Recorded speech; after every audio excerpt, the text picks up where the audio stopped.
The protagonist longed with all his soul to continue living, clinging to every opportunity to escape the clutches of fate. Now he was in a sterile white hospital room, where doctors with serious faces announced that his disease was so rare that it had never been encountered before in the history of medicine. Now his name will forever be inscribed in medical archives, becoming synonymous with this mysterious and unexplored disease. The doctors told him the bitter truth with sincere regret, explaining that his life's journey had almost reached its end. There was no hope in their voices as they read out the sentence. A maximum of 6 months to life.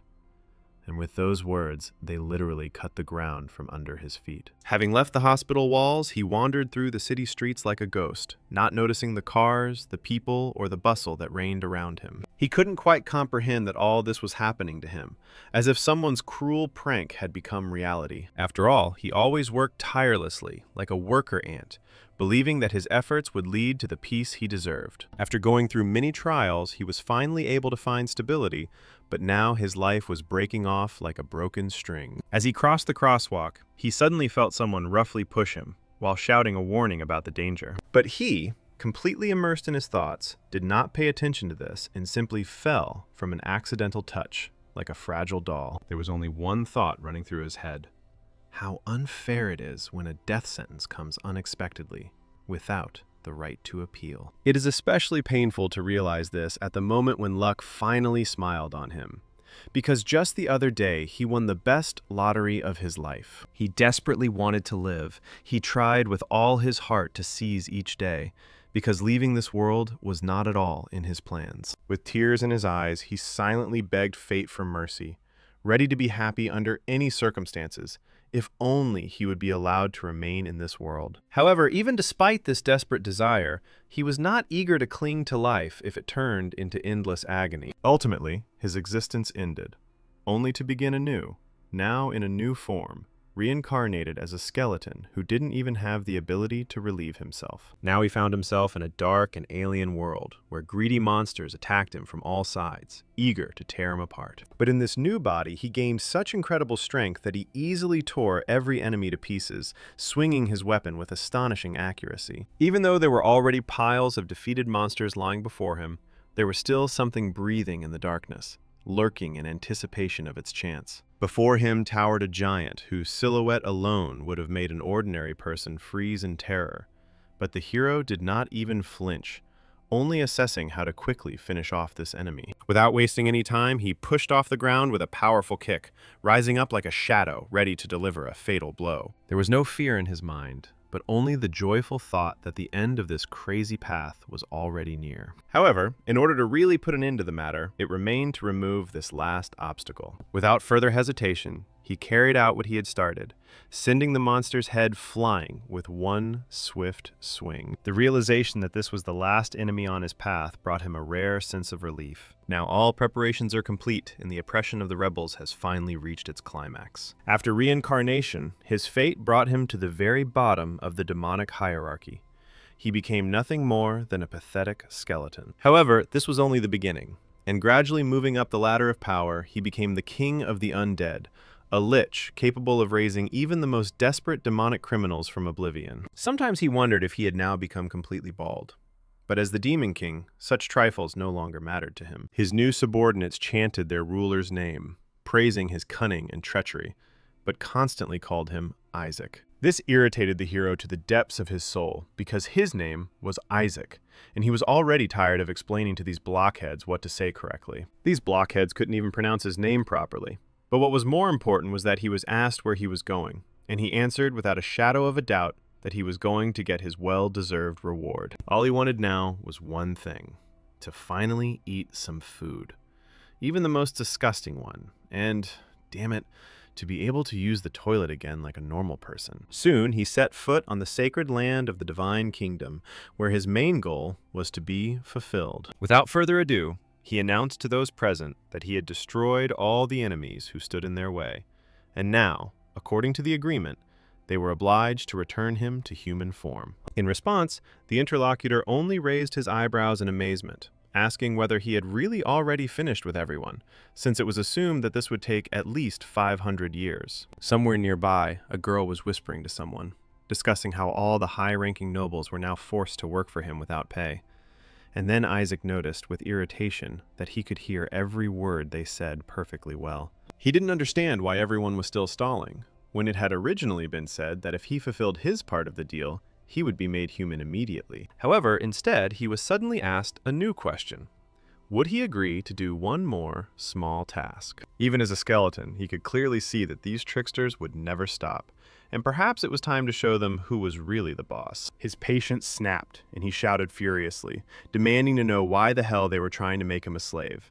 Because even if they were gods, it would not be so easy to deal with him. The colossal aura of the demonic lord began to vibrate in the air, and he coldly retorted that these self-confident celestials really dared to force him to work, knowing how to return him to human form. One of the girls, sighing guiltily, admitted that he seemed to have guessed, and the self-proclaimed god only irritably asked her if they hadn't decided from the very beginning that it was not worth getting involved with such a savage. Isaac grinned and, looking at them with a piercing gaze, asked if that was all they could say, since, apart from the forbidden summoning techniques, they were incapable of either creation or destruction, and he, after all, was not a living being, but an undead. If they can't even turn him into a person who could theoretically threaten their divine kingdom, then their position is quite unenviable. Those with whom he had signed a contract began to wriggle, persuading him to give them a little more time, assuring him that if he completed a few more assignments, everything would work out. But Isaac didn't even listen, smiling predatorily and declaring that for breaking the agreement, he would take their lives. Now their only destiny is to become skeletons like him. Those present shuddered, feeling his colossal power,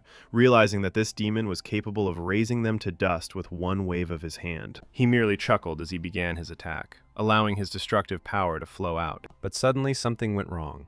His strength, like sand through his fingers, began to rapidly disappear. Completely bewildered, he tried to move, but found that he couldn't even move a finger, demanding an explanation as to why his magic had disappeared and why his body would no longer obey. God, looking at the helpless demon with a cold grin, indifferently replied that there was no point in even trying to resist. Anyone whose name is written on his lists loses the ability to move. This technique is destruction eradication, an ancient divine ability once used to seal away disasters like himself. The Celestials were genuinely perplexed as to how the lesser demon dared to raise his hand against them, for he should have been grateful to them for even having the chance to serve their will. And now the fate of an insignificant insect awaited him. Isaac, through clenched teeth, sarcastically asked why an insect, and whether a furry caterpillar wouldn't be better, for example. But all he got in response was a mocking, "Stupid demon," followed by a dark comment about how he seemed to still be obsessed with questions about hair. At that moment, he felt a strange, inexplicable trembling in the remnants of his power. He couldn't quite understand what exactly was going on, but he frowned and declared that these celestial fools had no idea what they were getting into. If these deities had planned this from the very beginning, then why did they drag out the time? Because he would rather turn himself into dust than allow himself to be turned into an insignificant insect. Those watching the scene realized his intention to destroy himself and rushed to stop him, but it was too late. The protagonist had no intention of stopping. His body was shaking from unbearable tension, and a wave of destructive energy began to pulsate around him. In an instant, a deafening explosion was heard, the destructive force of which spread for hundreds of meters, turning everything around to ashes. The deities, naturally, survived the catastrophe, but, looking at the chaos around them, they began to speak with mockery and alarm about whether he was really so mad as to wipe himself off the face of the world. One of them noticed a tiny beetle, exclaimed with joy, and was convinced that the ritual had been successful. His interlocutor, observing the result with cold confidence, confirmed that the seal had been applied correctly, and the soul of the Demon King was now securely locked away. With the disappearance of the Lord of Darkness, their power should have returned, because every time he disappears, the deities regain their lost power. But even this is no reason to rejoice, because no one knows when the world will be shaken by a new catastrophe. Their plan was simple: create a perfect vessel of the saint in the human world and destroy all demons once and for all. One of the deities asked his comrade if he was too exhausted after the ritual,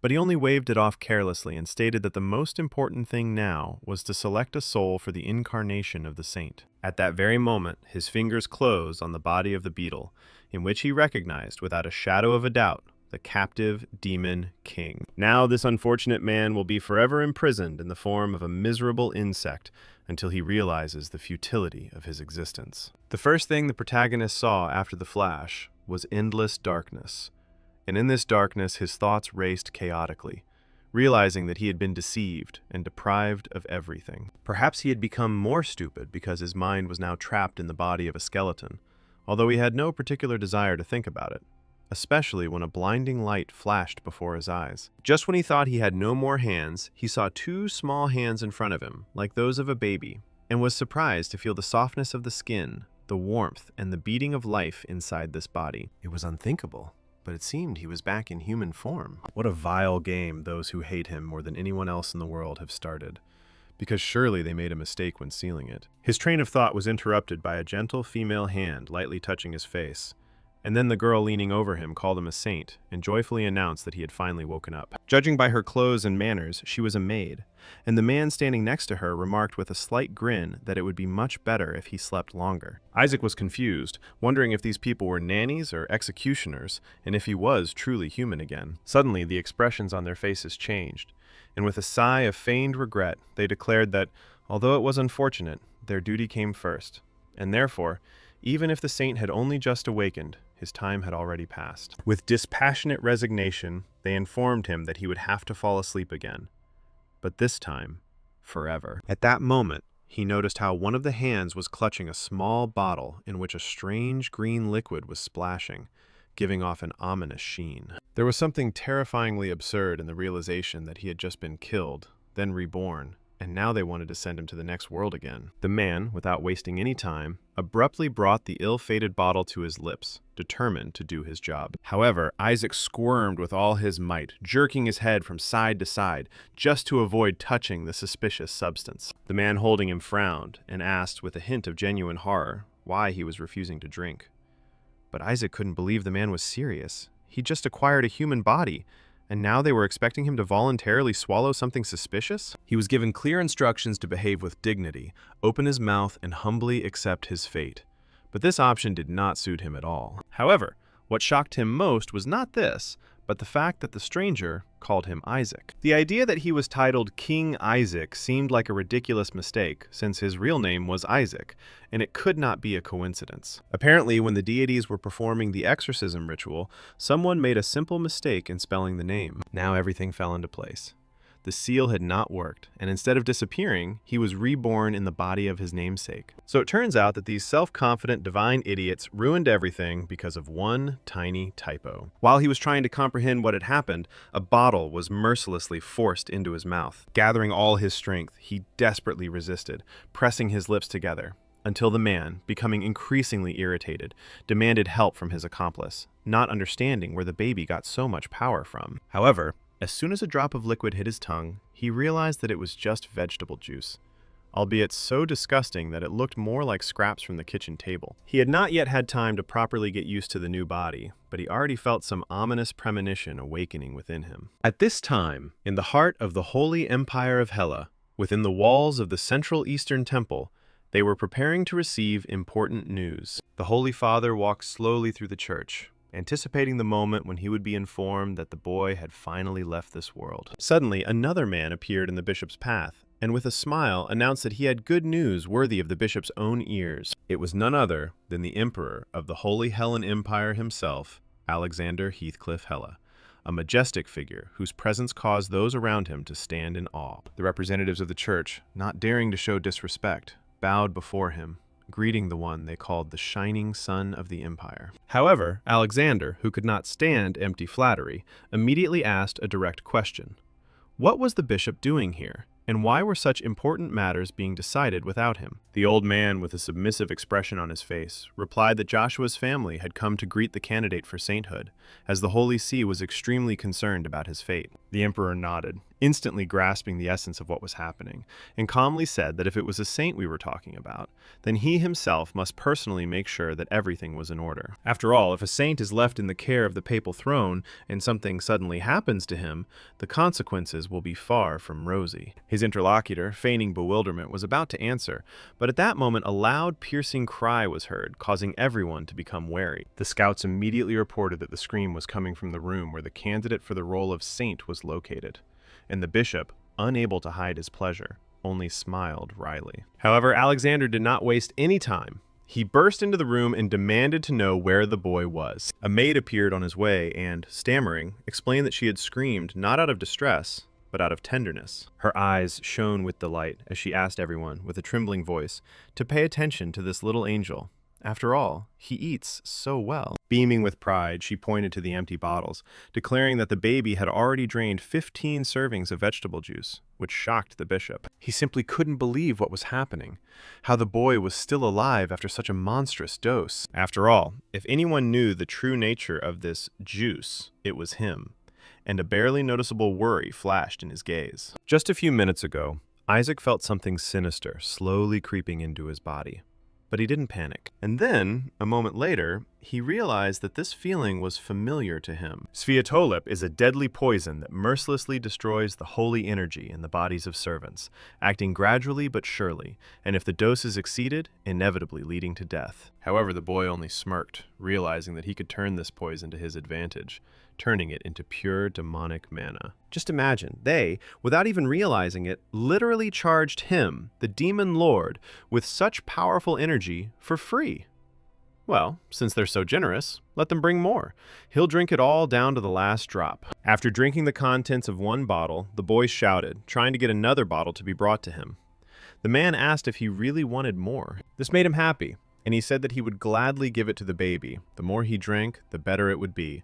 The poison, or more precisely the vegetable juice, would not work right away. Isaac, in turn, was only happy. He didn't know who was giving him this mana, but he was a good guy. Then it became clear that all he had to do was leave his consciousness and enter his subconscious. And there it is necessary to find the deepest point, that is, the world of the beginning. This place is called the source of the core. Having entered there, the main character was glad that here he was completely safe. Inside, it became clear that it was now necessary to concentrate. He is going to collect the converted mana and place it into the core. If he wants to cast a spell, then without it, it will be a small contribution to the future. But while doing this, he saw a magical explosion. Although it soon became unclear what this mana core was, since it should be three-colored. But to his surprise, he sees that it is completely white. But basically, to hell with it. He hasn't even built up enough mana yet. Although it's surprising where all this energy came from in total. It still far exceeds the expectations he had. It's very interesting how much blessing they crammed into this little body. If he really gets to it, he could become a much more terrifying monster than he could ever imagine. Looking at his new name, Isaac, the boy chose survival. The boy decided to survive because it was his main desire, burned deep into his soul. This was the beginning of what would eventually become the Skeleton King, and with its help, he was able to create unique skills and enhancements. And in the end, the main character was even able to bring them into this body with him. While he was in the subconscious, the people who tried to kill him were wondering if he was dead and needed to check. Suddenly, the boy raised his hand, and the man was shocked that he was still alive. The boy began to mumble something, but since he was a child, nothing was clear. And he in turn wanted to be with you, so they brought him another bottle, and a stronger one. In the present, when the emperor nailed his room, he was glad that nothing happened. Isaac thought that it was really just an attempt on his life, and otherwise, everything was fine. His attention was also drawn to some strange old man who was staring at him. It became a little creepy. Perhaps he ate too much of the so-called poison, and he realized that it was still too early to give himself away. So he wanted to pretend to be a fool and smile. The bishop could not believe his eyes, wondering what had happened to him. After all, from what he had drunk, he should already be writhing in convulsions and spitting blood. But it turns out that the child is simply laughing at him, and this makes the old man even more angry. A couple of days ago, the Central Papacy announced that the person who became a saint would rule the empire. The man said that now every third person tries to convince even the lower nobility that his child is a saint. The bishop asked the gentleman not to worry. All other contenders for the role had been eliminated. The interlocutor noted that this is natural, but at the same time, there are bad rumors circulating. And the point is that there is a candidate in the Yeshua family, and this family is the right hand of the emperor. The bishop noted that, unfortunately, he cannot do anything with them. But the gentleman said that by the time his interlocutor arrived, he would already be dead. His role would simply be to confirm his death, and he would already take care of the rest. The saint in this empire must be a boy from the Bereth family, he said. This is the patriarch of the house of Bereth, and Cardinal Hire Bereth. Recalling this conversation, the bishop remembered that the cardinal had said that the child would die, so he doesn't understand why he can't be more alive than all the living right now. At that moment, the emperor approached the boy's crib and was interested. He has sparkling silver hair, and isn't that the hair color of the founder of the Holy Empire? The bishop couldn't understand how my lord could say such a thing. The main character realized that this guy is the emperor. Alexander noted that he could say more. He is closer to God than the current pope, as expected from the latest contender for the role of saint. When Isaac heard about this, he couldn't believe his ears. What a contender he was. The bishop felt that the emperor was becoming more and more important to him, and he said that it was impossible for this to continue. So he asked His Highness to let him take care of the baby. The man asked incredulously why he needed such a part. The old man said that something was wrong here. A newborn could not produce so much juice, but the emperor did not understand what the problem was. A candidate for the role of a saint was drinking the drinks of the clergy. The boy was called that he was the king of demons who became a candidate for sainthood, and it was unclear how this happened at all. The bishop continued to say that it was better to make sure that everything was in order, so let His Highness allow him. But the emperor again refused, stating that he should wait for the man from the house of Yeshua. While you were not speaking, undigested dark mama came out of the boy's mouth. He became wary, wondering if he had been noticed. The bishop immediately turned to my lord, saying that he had just extracted dark energy from the baby. This is surprising and no less suspicious in relation to him. The hero couldn't believe that the scoundrel understood everything. The old man said that it was quite possible that he possessed mana, and this was unacceptable, so he would contact the inquisitor immediately. The emperor asked how he could say such a thing about the president. Then the church representative asked him not to worry. The pope had already found a candidate from the house of Barrett. Alexander was amazed that this man did not even hide that he was a representative of his own kind. And the boy, in turn, understood why he needed to get rid of him. The bishop picked him up and said that you immediately called the inquisitor. The emperor ordered an immediate stop. Yeshua's house is close to the imperial palace. As the current emperor, he strongly insists on careful treatment of the child. The interlocutor stated that he understood, my lord, but His Highness had recently told him something else, that the crown prince should be blessed only after the saint has been determined. Alexander realized that if he did not support the child chosen by the father, the crown prince would be left without a blessing. So he asked whether this was the will of the papacy. Isaac understood that there could be trouble if they didn't understand who he was. The bishop said that they could check everything that happened now, and he will do this with the help of exorcism. And while he was saying this, the boy grabbed the bottle. The old man continued, "If he's human, he's in no danger, but if he's a demon, everything will come to light." At that very second, the main characters hit him very hard with that same bottle. So much so that blood gushed from my mouth and my teeth started falling out. The hero smiled as if he were a baby and thought that he would simply play the role of a child. The bishop could not believe what had happened because the blow was too strong for a bottle. And those present said that the light, which he does not happen to be, is divinity, and the child is definitely a saint. The boy thought that it was definitely not she, but it was power. And to consolidate the result, he swung one more time. He hit the old man who was holding him just as hard, but on a different part of his face. But that was not all, because he continued to do this several more times. As the incident unfolded, the bishop realized that it was dark mana, and the emperor and those present only rejoiced and thought that the baby was radiating divine light. Isaac decided that he would just set up the spell, strengthen the bottle, and continue to pretend to be an innocent child. I wonder how that scoundrel who tried to accuse him of something feels. Someone among the people noticed that the bishop was amazed by his divinity. Then the boy did not understand what it was. It was barely visible. Every time he used dark mana, divine mana came out with it. They are literally two opposites. They should be impossible to use together. It seems to be because of this white mana core. While the boy was thinking about this, the bishop came to his senses a little and grabbed the bottle. Then he threw it aside and swore by all the saints of this world that it was a child and a heretic. So it was necessary to immediately perform an exorcism. The boy thought that he was simply incorrigible and continuing their dark deeds, not wanting to resort to it. But they end up with the same problem. At that very moment, in a row and the priest, he felt some object. When the bishop realized that he had been pulled out, he simply could not believe it. And this item was the remains of an exiled high-ranking demon.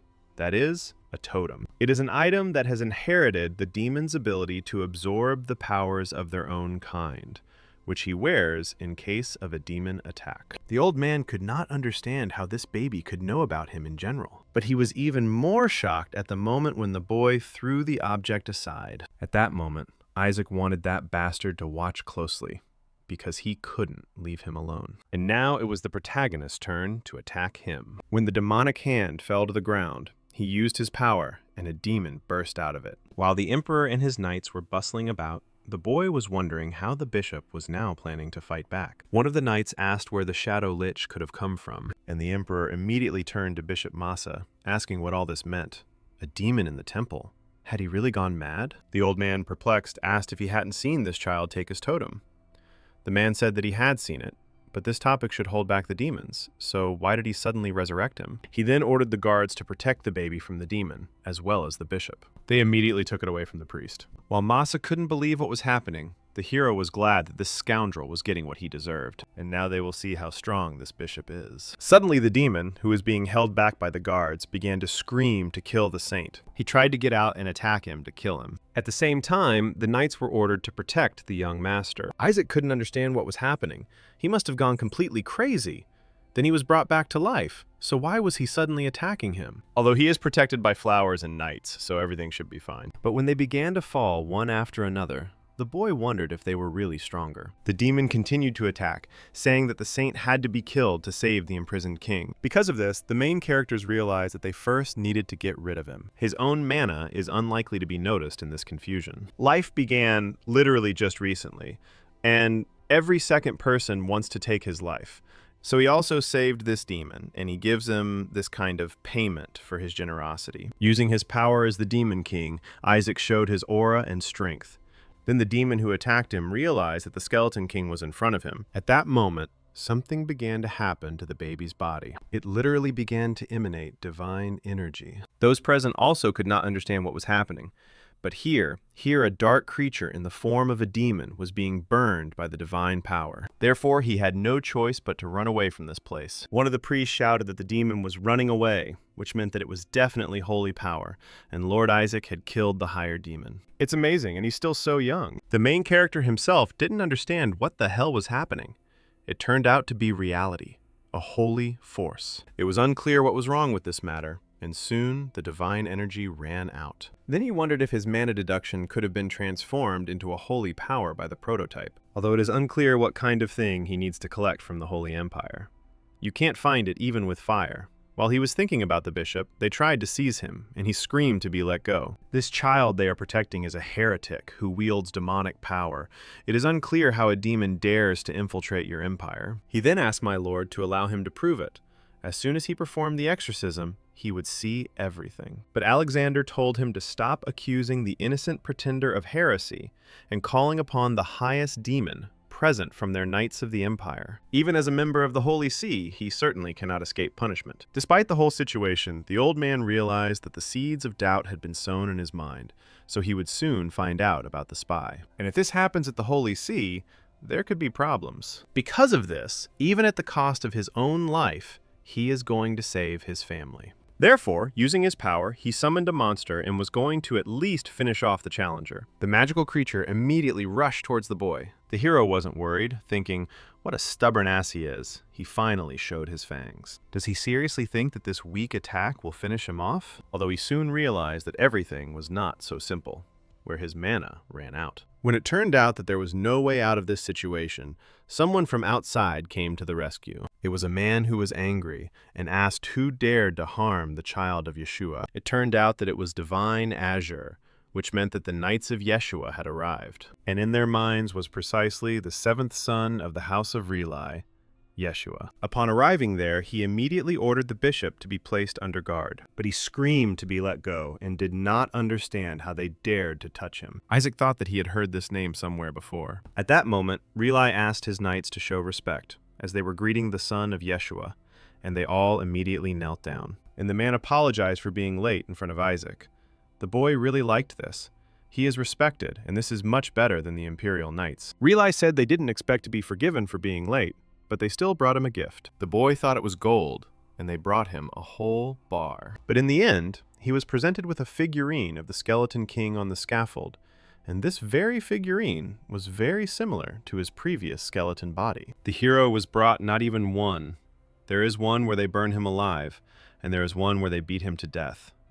The boy saw this and couldn't understand how he could survive in this madhouse. Those present interpreted the tears of despair as something he liked, so he began to cry. Isaac did not intend to think about this for long, but remembered who Yeshua was, and soon remembered that this was the saint who had attacked him then. One of the girls then introduced herself as a magpie saint, and the second one shouted that she too was from this family, the 61st saint. But there was a special girl who screamed that he did not deserve to know her name.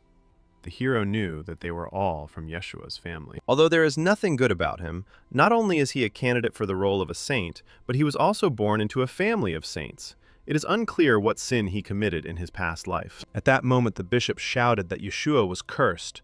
He knew that not all cursed heretics, but it was unclear where they got such a monster from. Looking at the boy once again, he shouted that he would definitely know who he was. Just think that they brought a monster here with them so that their race will end. He was going to personally make sure that their entire house would go. But before he could even finish saying this, a blade flashed past his neck. Luckily for the old man, the one who made this unnecessary new thing wounded him. And then he told him to thank Mercy and Yeshua for the fact that his head was still on his shoulders. The hero realized that this guy was good. He allowed himself to beat the bishop for insulting the family. Perhaps, if he was properly convinced, he would want to destroy the Holy See. The knights asked the young master not to listen to them. He didn't need to know this. But the boy thought, damn these cretins, because he didn't like this attitude. He seems to remember their blue clan. They are strong opponents. I'm sure his former minions would have trembled in horror at the mere mention of them, and how he wished at that moment that they would stop anyway. Soon the emperor broke the silence, declaring that he was in Railai's debt. He asked if he would tell the head of the house that the imperial palace wanted to raise the baby. The man remarked to the creature that he must be joking, and the boys were glad that the imperial family wanted to raise him. Alexander reported that all forces from this empire will clearly target the young gentleman. I am sure that the name of this famous, their lineage is indeed strong. But can the divine azure in its current state protect it? Dad will definitely be unhappy with him, because the color of his hair is a symbol of the founders of the Holy Empire. Isaac became interested in what they were talking about. The emperor also noticed that the Skeleton King himself might be hunting the boy, which surprised the hero, and he wondered why he would hunt himself. Relai asked for forgiveness from his majesty, but this child Yeshua has been returned. He will be in their family. Whether it's Dad or some Skeleton King, their family will cope just fine. Moreover, he is sure that the previous Saint Melissa would have been happy to meet the authorities.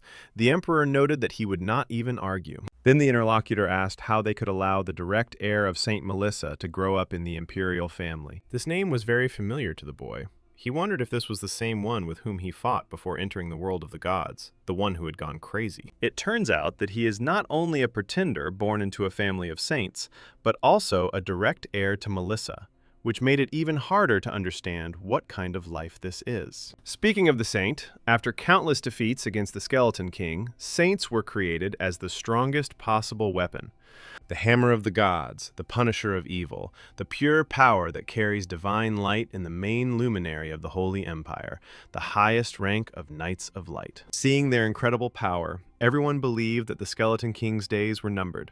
The saint had strength and protection comparable to spirits, vitality, the beauty of self-destruction, and much more. However, even with all her advantages, the Skeleton King was simply merciless. He easily dealt with even this deadly weapon. But he never killed Sveta, because it would only make things worse for him.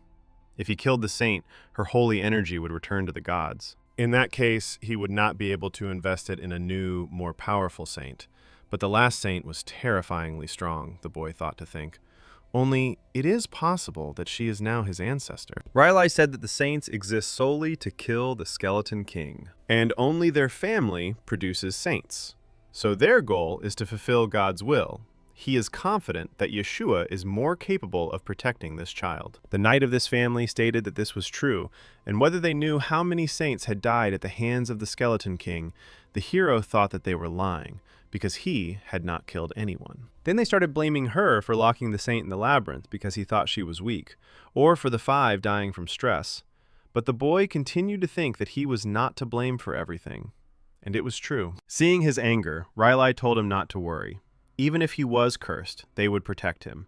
But Isaac just wanted them to leave him alone. And the man who was holding him kept repeating that they were happy about his birth.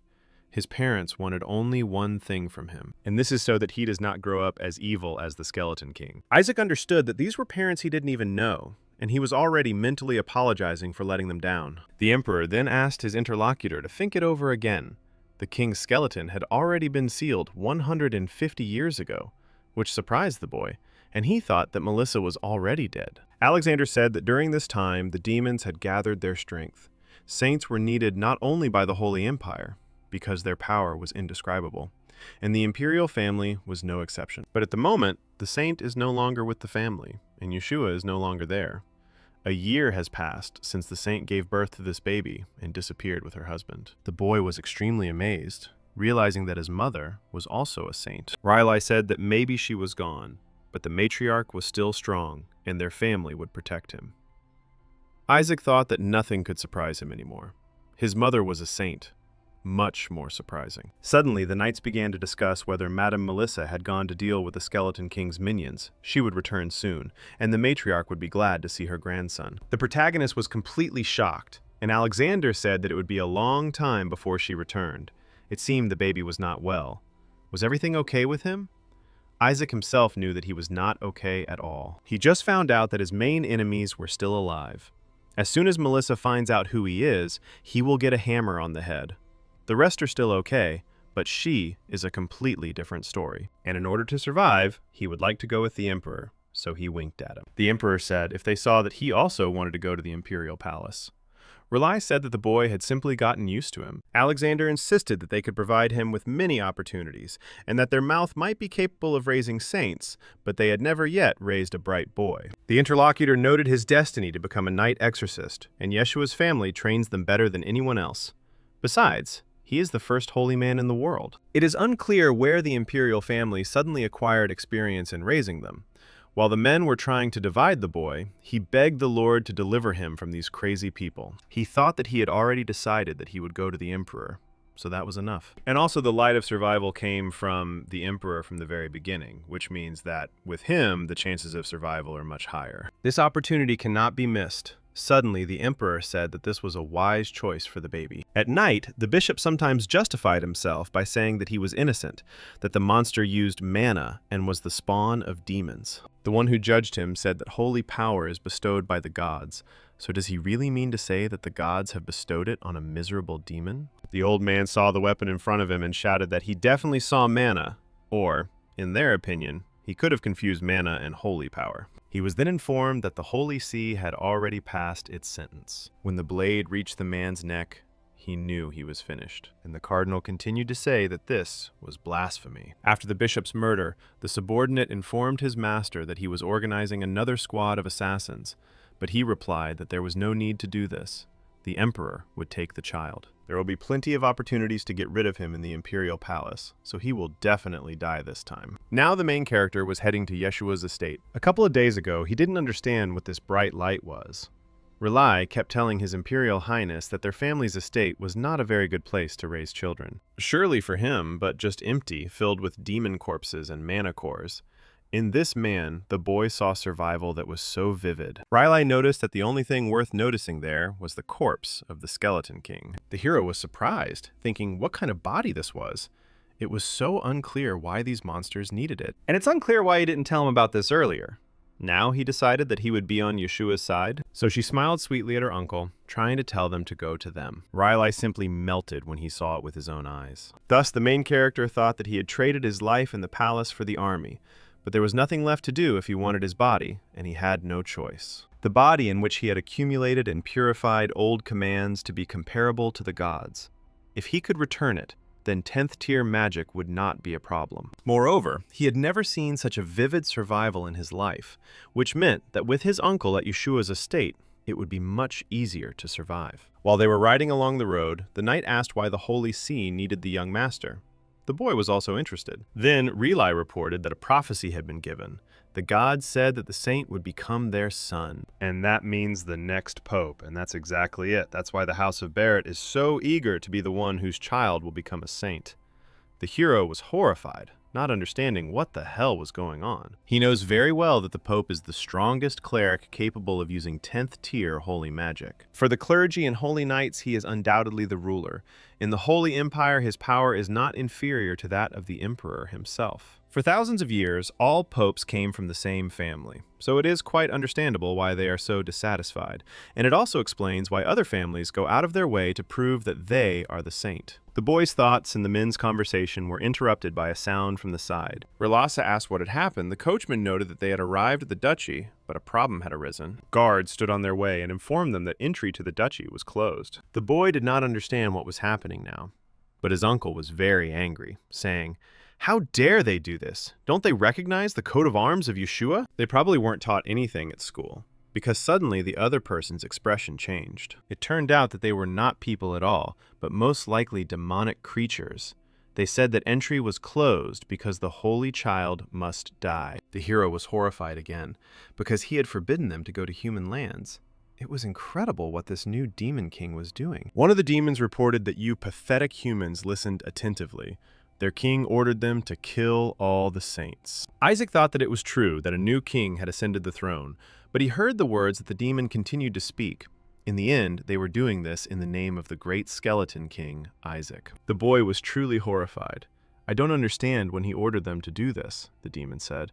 "If she will leave the child, His Majesty the Skeleton King can spare them." He didn't even have time to finish this sentence before he was destroyed. The rest of the dark creatures were surprised. Relai did this. He asked how they even dared to say this to the exorcist, Yeshua. Then he gives them a painful death, so let him listen. For the sake of all the simple little things in life in this world, their family will destroy evil. The knights immediately grabbed their weapons and shouted that they would go to the very depths of hell to exterminate the demons. The Skeleton King is simply cursed, and he didn't even think that he would send his minions to take his body. The demons also became angry and rushed to attack, not understanding how he dared to mention the great Isaac. They would revive His Majesty at any cost. The knight who was protecting the boy ran out of the carriage. He began to run away from the battlefield so that the child would not be hit. Isaac couldn't understand what was going on here, whether someone was pretending to be him or what. The defense attorney sat the boy down on the ground and asked him to wait. He will be back very soon. After these words, he created some kind of magical barrier. Isaac realized that this barrier was very good, and even a high-octane demon would not be able to break through. It turns out that it cannot be broken from the outside, but it cannot be broken through from the inside either. Since that was the case, he decided to activate Survival and Magic Surge. He wanted the Whisper, woven from magic but possessing intelligence, to be heard by the one who was watching. The entity he saw was delighted at the appearance of its owner. The boy noted that he understood everything. They hadn't seen each other for a long time, but asked to be quieter. The subordinate said that he never even thought that he would ever see his great face again. The hero stated that he didn't think so either, and even the Whisper was boring, even though it was just a detection spell. But he had his own self. I had to do it, because manually processing the detection results in the middle of a battle was a real hassle. Over time, he gained consciousness, but this way, he is even nicer. A whisper reported that the master's anger is still striking. He took over the child's body without a drop of guilt, but it's unclear how these damn gods dare, no matter how disgusting he is, to place him in the body of this vile child too. The gentleman shouted that he had enough of his ranting and that he should rather look for enemies. His interlocutor immediately began to do so. To begin with, he made a detection within a radius of hundreds of meters, and he said that there were 88 enemies in total, but they couldn't even touch His Majesty with a finger. The boy wondered if they had really gone crazy. Why would so many of them want to start a war? If local security gets stronger, it will be more difficult for him to communicate with his charges. It's terrible that at this rate he will have to kill them himself before Yeshua understands anything. Even if you have to spend all your accumulated mana, you have to do it. Suddenly, a whisper announced that there were fewer and fewer enemies left. The number continued to fall sharply, and there were already 31 of them. The hero didn't understand what was going on there, but his uncles reported that someone was approaching them. The demons also took notice of who had arrived. One of them was glad to see his brother, and he asked to kill this saint together, who was so displeasing to them. The whisper informed the master that there were no more enemies left, and the Shadow Lich had been discovered, who was very angry and said that if they dared to touch his king, they should be killed. Isaac couldn't believe his eyes and realized that he, too, had gone crazy. Previously, Isaac had freed him, and the Shadow Lich had become filled with an obsessive sympathy towards him. Now the creature was telling them not to even look at this child with their disgusting eyes. Otherwise, if they continued, he would rip out their eyes. But there was a problem between them, because people did not know the language that the Lich spoke. Isaac was amazed. It seemed he realized that he was the Skeleton King. His loyalty was commendable. But it's unclear why he actually decided to show up now. While the knights rushed to attack, the boy muttered something. Naturally, no one understood him, and he told them not to touch his food. The knight who was protecting him asked him to calm down. They would finish everything soon, and the Lich was glad that his master noticed him.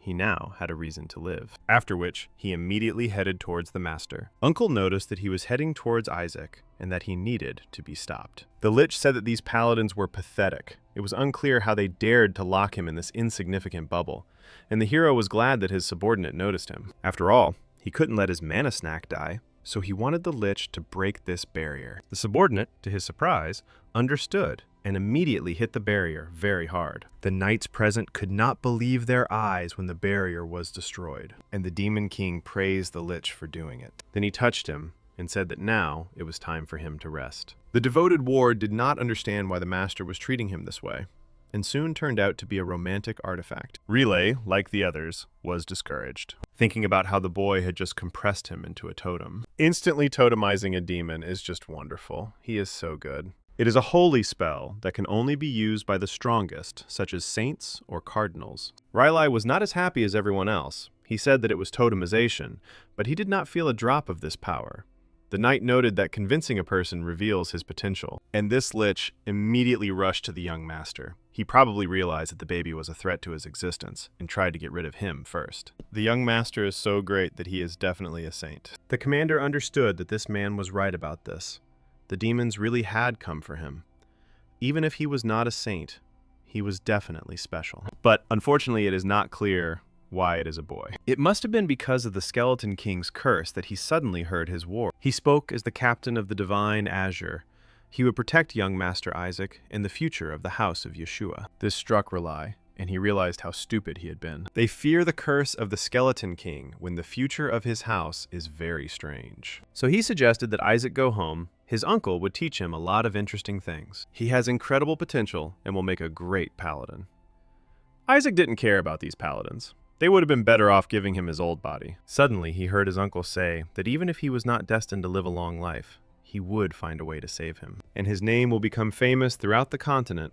The boy became interested in what this ominous prediction was. It didn't take long before they arrived at Yeshua's ducal mansion. After looking around a bit, the main character saw the pomp of this place. But this horrified him, because it means they carry demons and still live in abundance. I wonder how much all these decorations are worth in total. Damn bourgeois, but he had to beg, and his guys hardly ate. Whisper asked the gentleman to look at it. Compared to their shitty castle, this is just paradise. Even a couple of statues from here are worth as much as 10 of their castles. While the boy was angry, Riley said that this was Yeshua's mansion, the cradle of exorcism on this continent. He asked him to look at the knights when he grows up and becomes like them. People trained there on a dummy called the Skeleton King. Isaac didn't like this at all. He didn't understand what they were teaching these children. It's like he's joined some kind of sect. Although it doesn't really bother him, since he's now part of the Holy Empire, he'll just enslave the Emperor and turn it into Isaac's empire. Suddenly, a whisper asked if the Skeleton King would really allow them to insult him. It was a pity. The master only replied that he should close his mouth and continue his reconnaissance. He immediately began to carry out his order, and lights began to glow throughout the estate. In his subconscious, he replied that these were mana cores, and there were tens of thousands of them here. For his subordinate, it was also surprisingly unclear how many demons they had killed. Rather, the uncle announced that they had arrived, and also ordered his subordinates to take care of his room, because Isaac would be living with him. The servant apologized, but said that they had been ordered to take young Master Isaac to the outbuilding, and naturally, Riley asked why this was so. His interlocutor informed him that the 5th young gentleman had said that Isaac was forbidden to enter the mansion. When the man couldn't understand whether they really wanted to force the baby to live in a cursed place where people die, the hero enjoyed these family squabbles, which means they have a wonderful mouth. Relai then noted that his older brother seemed to have nothing to do. The boy knew that it was really unclear why he would live in the outbuilding when he could live luxuriously in the mansion. Suddenly, his subordinates informed him that the mana cores were located right there. The paladin said that he had sent him away in good health, He would not allow his nephew to live with ghosts. But the child now wanted an extension. The uncle said that they were going to his room. He would read him a story about online battles against the Skeleton King every night before bed. When they are finished, he will teach him a special method of exorcism, developed specifically to turn the Skeleton King. The hero did not want to remember all this because he wanted to expel him. At that moment, a fifth young gentleman appeared on the road. He told his younger brother that he first picked up a cross on the street, and now he dared to make a noise. He ordered that this boy be placed in the outbuilding. My brother hasn't been here for a long time, but he just came and immediately started to oppose his older brother. This guy's name is Goel. Even Isaac was surprised when he saw him, because he realized that he was a rare scoundrel. The elder brother told the younger one to put it on the ground and he would take it to his outbuilding. Riley asked if he was joking. This child was their direct heir, and he wanted to put him in the annex where they sent people as punishment. Let him get out of the way. He forgives him for the ritual of exorcism of the Skeleton King in his room. Isaac understood that Goel did not want to see him in the mansion, but he was glad about it, because he himself wanted to go to the extension. Goel approached the boy and asked where he got this skinny kid. How could he be a direct heir? Looking at this guy's face, the hero thought that he was glad that he wanted to send him to the outbuilding. But despite this, who was he anyway? A priest or a robber? Although it doesn't matter, he needs to go to the annex because his mana cores are idle there. Riley didn't want this and told his brother that he knows everything, why he is sending him there. Wants to make him look cursed so that he will be eliminated from the fight for the inheritance. The hero was intrigued by this. He understood that he needed to suck every last drop out of this family to become a saint, and then a pope, because how else could he take revenge on the gods? Goel noted that demons had already tried to catch him, so he was cursed. But one of the knights said that this was not true. Moreover, the young master himself had driven out the demons. The fact that the demons attacked him only means that he is dangerous to them. Another person nearby also confirmed this. Goel was surprised by this attitude and sarcastically declared that he was about to burst into tears. Everyone formed a wall to protect the piece of garbage. Let him shut up. If we think it's a station, then let him prove it with some skill. The whisper suggested to the gentleman to order this by calling on a meteor. Soon the man said, if he is a saint, then how about this? Let this symbol of their home, or whatever they call it, the tree that the Duke loves so much, save them. We are talking about a divine tree that died after absorbing demonic energy. But if he is a saint, then it will be a piece of cake for him to revive it. While the men were talking, the boy thought about what Melissa had actually fought for. Her descendants had grown up. He simply glorified them. The oldest of them disappeared, and the fifth one is some kind of idiot. At that moment, he noticed something that really caught his attention. So he grabbed his subordinate and immediately threw him aside. He turned it off so that it would take faster. Then why did he direct it? Riley continued to be indignant that in 70 years, no one had managed to revive this tree. And he wanted the little one, who still didn't even understand his words, to do something. Suddenly they heard some noise and were amazed when they saw it. And this is because the divine tree, which was dead, suddenly rose again. Goel said in horror that even healing and cleansing rituals did not save him. The main character just smiled and thought that there were no problems. He simply noticed a lot of residual demon mana in the tree's roots and sucked it out. The whisper just informed him that he had done everything as he asked. The knight did not understand what young Master Riley had done, and he said that he had done nothing. Eventually, everyone found out that it was young Master Isaac and began to rejoice. But Goel asked if they had really gone mad, since no one on their entire estate could do anything, and here, in their opinion, a baby had managed. Someone must have intervened, and it was Riley, but no one listened to the man because the knights were praising the saint. Goel was truly angry about this and asked his brother what he had done. He was perplexed, and the elder brother rushed at him, saying that he had received the powers of a saint and was now pretending that this trash had done everything. Until he started arguing, those present did not understand what was happening, and the boy thought that the demon hunt could wait and let Melissa return and take up his upbringing. It's unclear why Uncle's older brother doesn't look like Melissa at all, and Uncle himself is literally her in a man's suit. Whisper noticed that perhaps he was a half-breed. The gentleman liked this version. And he thought here, doesn't he look like his dad? And Goel continued shouting that he knew everything and that it was enough to hide it. He didn't understand why they were taking him here. He brought this trash. He just wanted to push him into the sainthood, and that's all. And they've had a candidate for a long time now. Isaac was curious about what kind of scumbag this man wanted to see as a saint. Then, his ward, he noticed, was too calm for someone who had competition. The hero said that he did not consider his competitors to be his equal. Relai at that time slandered him. Does he really want to be with you? He abandoned him. The boy is, after all, their nephew and the son of their older brother. So he has every right to the inheritance. Goel called him stupid. What kind of older brother? Wasn't he the one who ran away as soon as there was a smell of danger? Who simply confronted them with the fact that he had created this garbage and disappeared without a trace?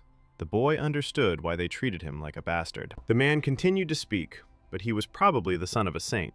She was just a half-breed, picked up from the street, but still a saint. However, is he really sure that this is their brother's son? He definitely looks like her. If she wants to be useful, let her sit in a room and give birth to one thing after another. He didn't even have time to finish this sentence before his brother's fist hit him in the face. The main character was glad that this was an excellent upbringing, and they also told him a lot of good things. The brothers continued to fight among themselves, and they tried to stop them. The boy thought he was already feeling better, that in such discord the family would not even have to be divided and would immediately begin to rule. He is going to completely destroy the family of this damned woman. The subordinate asked him if he thought that if he destroyed this house, then he would no longer have anything at all. The hero just asked him to shut up. A little time passed, and he, as usual, sat and did nothing. But at that moment, he became very angry, thinking how it was freezing him out. He was at some discussion. They were saying that a boy had been born again. But why should they raise him? Isaac was now convinced that Yeshua's entire house was for the insane. Someone said that when they took a commoner and raised her to be a saint, the least she could do was give birth to a man who wasn't useless. And these words made the boy even more angry. Suddenly, the woman sitting at the table also asked to calm down. Turning to Relai, she noticed that a branch of their family said that he was ready to take him under his wing. This woman's name is Henna. She is the second wife of Eli Yeshua and the current manager of the family. Thus, she asked why he brought him to the main branch. The hero realized that she did not even hide her hostility, and that's who suffered him in the extension. Goel called his mother the current manager and said that she was asking a question and he was not hearing the answer. For the hero, it was even worse that she was the mother of this donkey. Relai realized that his father had left his post after all. The woman noted that he had been away for a short time. All the fuss with the applicants had worn him out. Relai stated that he was sorry. It was necessary to inform him that his first grandson, Isaac, had resurrected his beloved divine tree. Those present could not believe that this had happened. Goel reported that it was a coincidence. How could the property do something like that? And it was the result of their joint prayers to the house of Yeshua. The old woman said that she also thought the same, that the head of the house had been trying to do something to him for many years, and it was unclear how a child could cope with him. Hana supported her, stating that, more importantly, there was no evidence. The others also agreed with this, but the boy didn't like it. He understood that this meant they wanted proof and were going to show it to them. Therefore, using his own strength, he immediately attracted the attention of those present. He wanted these bastards to watch carefully. Soon someone shouted that this was already the power of the divine tree. It seems that Isaac was the one who got rid of the mana poisoning, the courageous tree. The old women began to say that they knew that there was mana left there, but how the baby got rid of it? They noted that it could not be otherwise. He absorbed the mana and embodied it right before their eyes. The man sitting next to her said that it was true that her exorcism was a complicated process, and if one was not careful, the tree could die completely. That's why the leader ordered to purify him and not to expel the mana. Goel was horrified. I wonder if they really want to say that this adult piece of meat has abilities. Relai reported that Isaac had undoubtedly followed his instincts and expelled the mana from the divine tree. This baby was able to do in a matter of seconds what no one in their entire family had managed to do in 70 years. His older brother considered it and shouted to the elders that it was nonsense. It is unclear how a baby can perform the rite of expulsion. He even says he cannot yet. If they allow such rumors to spread, their house will become a laughingstock. Let them just look. He doesn't even look like his older brother, and he definitely doesn't have the blood of Yeshua in him. He's probably the son of some beggar from the slums. In defense of the boy, Relai asked him to listen. One day, this child would become a saint, and in the future, he might even become a dad. But his greatest achievement will be to kill the Skeleton King. For Hana, it was just funny. She thought that he was digging his own grave. Therefore, I said that if he thinks so, then an investigation needs to be carried out. She will request access to the treasury of holy artifacts. To the northwest of the Holy Empire of Hela, A battle with a monster was taking place in the Black Forest. The man who had just killed the creature hid his weapon and said it was boring. Suddenly, a subordinate came to him and greeted him, and the boss asked what had happened. And the interlocutor reported that the current deputy requested access to the treasury of holy artifacts. Eli stated that he had already spoken about the Holy See not having access to her, and the subordinate stated that she was not asking for the Holy See. His grandson saved the divine tree, so the deputy wants to check if he really is a holy boy. The head turned to him and asked why there was a saint in his house. He refuses that no one will survive in this place except the challenger. Let them stop the senseless disputes and exceptions he allows. He does not intend to. Suddenly, a female voice appeared behind him and asked for permission. So it was Isaac, and he saved the stagnant tree. In that case, maybe it's worth checking it out. It's the matriarch of the house and former saint, Melissa Yeshua. And since they are going to open the treasury, it is possible to throw all the applicants in there. The ward asked, but could a child of another house really take the most valuable artifact? She replied that it would be even better that way. It was high time to do it. Even the greatest saints in history couldn't. But with him, they can definitely find the Skeleton King and get rid of him once and for all. Moreover, she is going to generously reward whoever can carry him out of there. Let everyone know that those who can extract the most valuable artifact will receive a reward that even the papacy never dreamed of. They will receive not only a hidden family heirloom that the house has passed down from generation to generation, but also personal teaching, which she will conduct. The woman is going to teach the one who has succeeded everything she knows. The treasury had been burying flowers, artifacts, and secret techniques for many thousands of years. Generations of saints had maintained it in good order, meaning Yeshua's house could be called its rightful owner. Since only children under 10 years of age could enter, the treasury was used to hold a first birthday ritual for the aspirants. Their abilities were then measured by what item they brought out of it. However, it was by no means a safe place. Even a challenger could die there, and after numerous deaths within its walls, the treasury was sealed. Speaking of this, the Whisper asked the gentleman if he could take the saint's treasures out of it, and he asked why he was in charge of the exhibition. The interlocutor did not understand whether he was not waiting for this moment, to which he received a positive answer, because they say that's where the body of the Skeleton King is located. At that moment, a knight approached the boy, asking if he really couldn't wait. The matriarch opened the treasury to all applicants. Children from all 5 great houses will gather, even from the house of the damned dad. But the man is confident that he will win. Isaac thought that it would be even better this way. If many children gathered, then their attention would be scattered, and this only meant that it would be much easier to take the body. At the same time, Relai asked him to be careful. The treasury is guarded by demons captured during the war, and now the boy understands the danger he faces. It's okay, since they were caught, they are clearly less than rank 6 or lower. It would be simple enough to intimidate, if suddenly the uncle informed that the 8th rank demons are not simple opponents. And while the men were discussing, the heroes did not understand what kind of demon of such a high level allowed himself to be captured. Whisper said they were all crazy. It was a great idea to put a dragon in a place for a children's birthday party. But still, the incredible knowledge of the Dragon Lord will help him cope. Suddenly he saw the worried former demon king. The boy thought the dragons were dangerous, but for a completely different reason. It turns out that he was constantly breeding these creatures, so a huge number of dragons became angry with him. Isaac realized that things were bad, and that they had incredible memories, and it would be bad if they noticed his soul. There is no other way out, since the treasure houses many high-level demons and a dragon. He can only deal with 6th rank enemies with his current strength. In order to defeat them, he needs to sneak into the outbuilding where all of Yeshua's war trophies are kept, and, of course, steal the mana cores from there. After some time, Isaac was sitting and looking at some book. Whisper asked the gentleman if everything was okay with him. He looks like he is about to be played. The boy at that moment was reading a book of saints about 10 spells that can destroy the Demon King. The boy thought, if only he knew how to control this power, he could easily learn it. He wished that some Ukrainian would tell him about it. He just needed to control his mind and force him to teach it. The Whisper told the gentleman that he was using dark magic in the center of the clergy. Did he really want to raze this house to the ground, revealing his demonic essence? The hero could not understand what had happened to him in 150 years. Then he began to mumble something, saying that he did not understand anything because he did not know the theory. Then his uncle came up to him and said that she looked tired. It looks like he had a really busy day. Isaac thought it was right.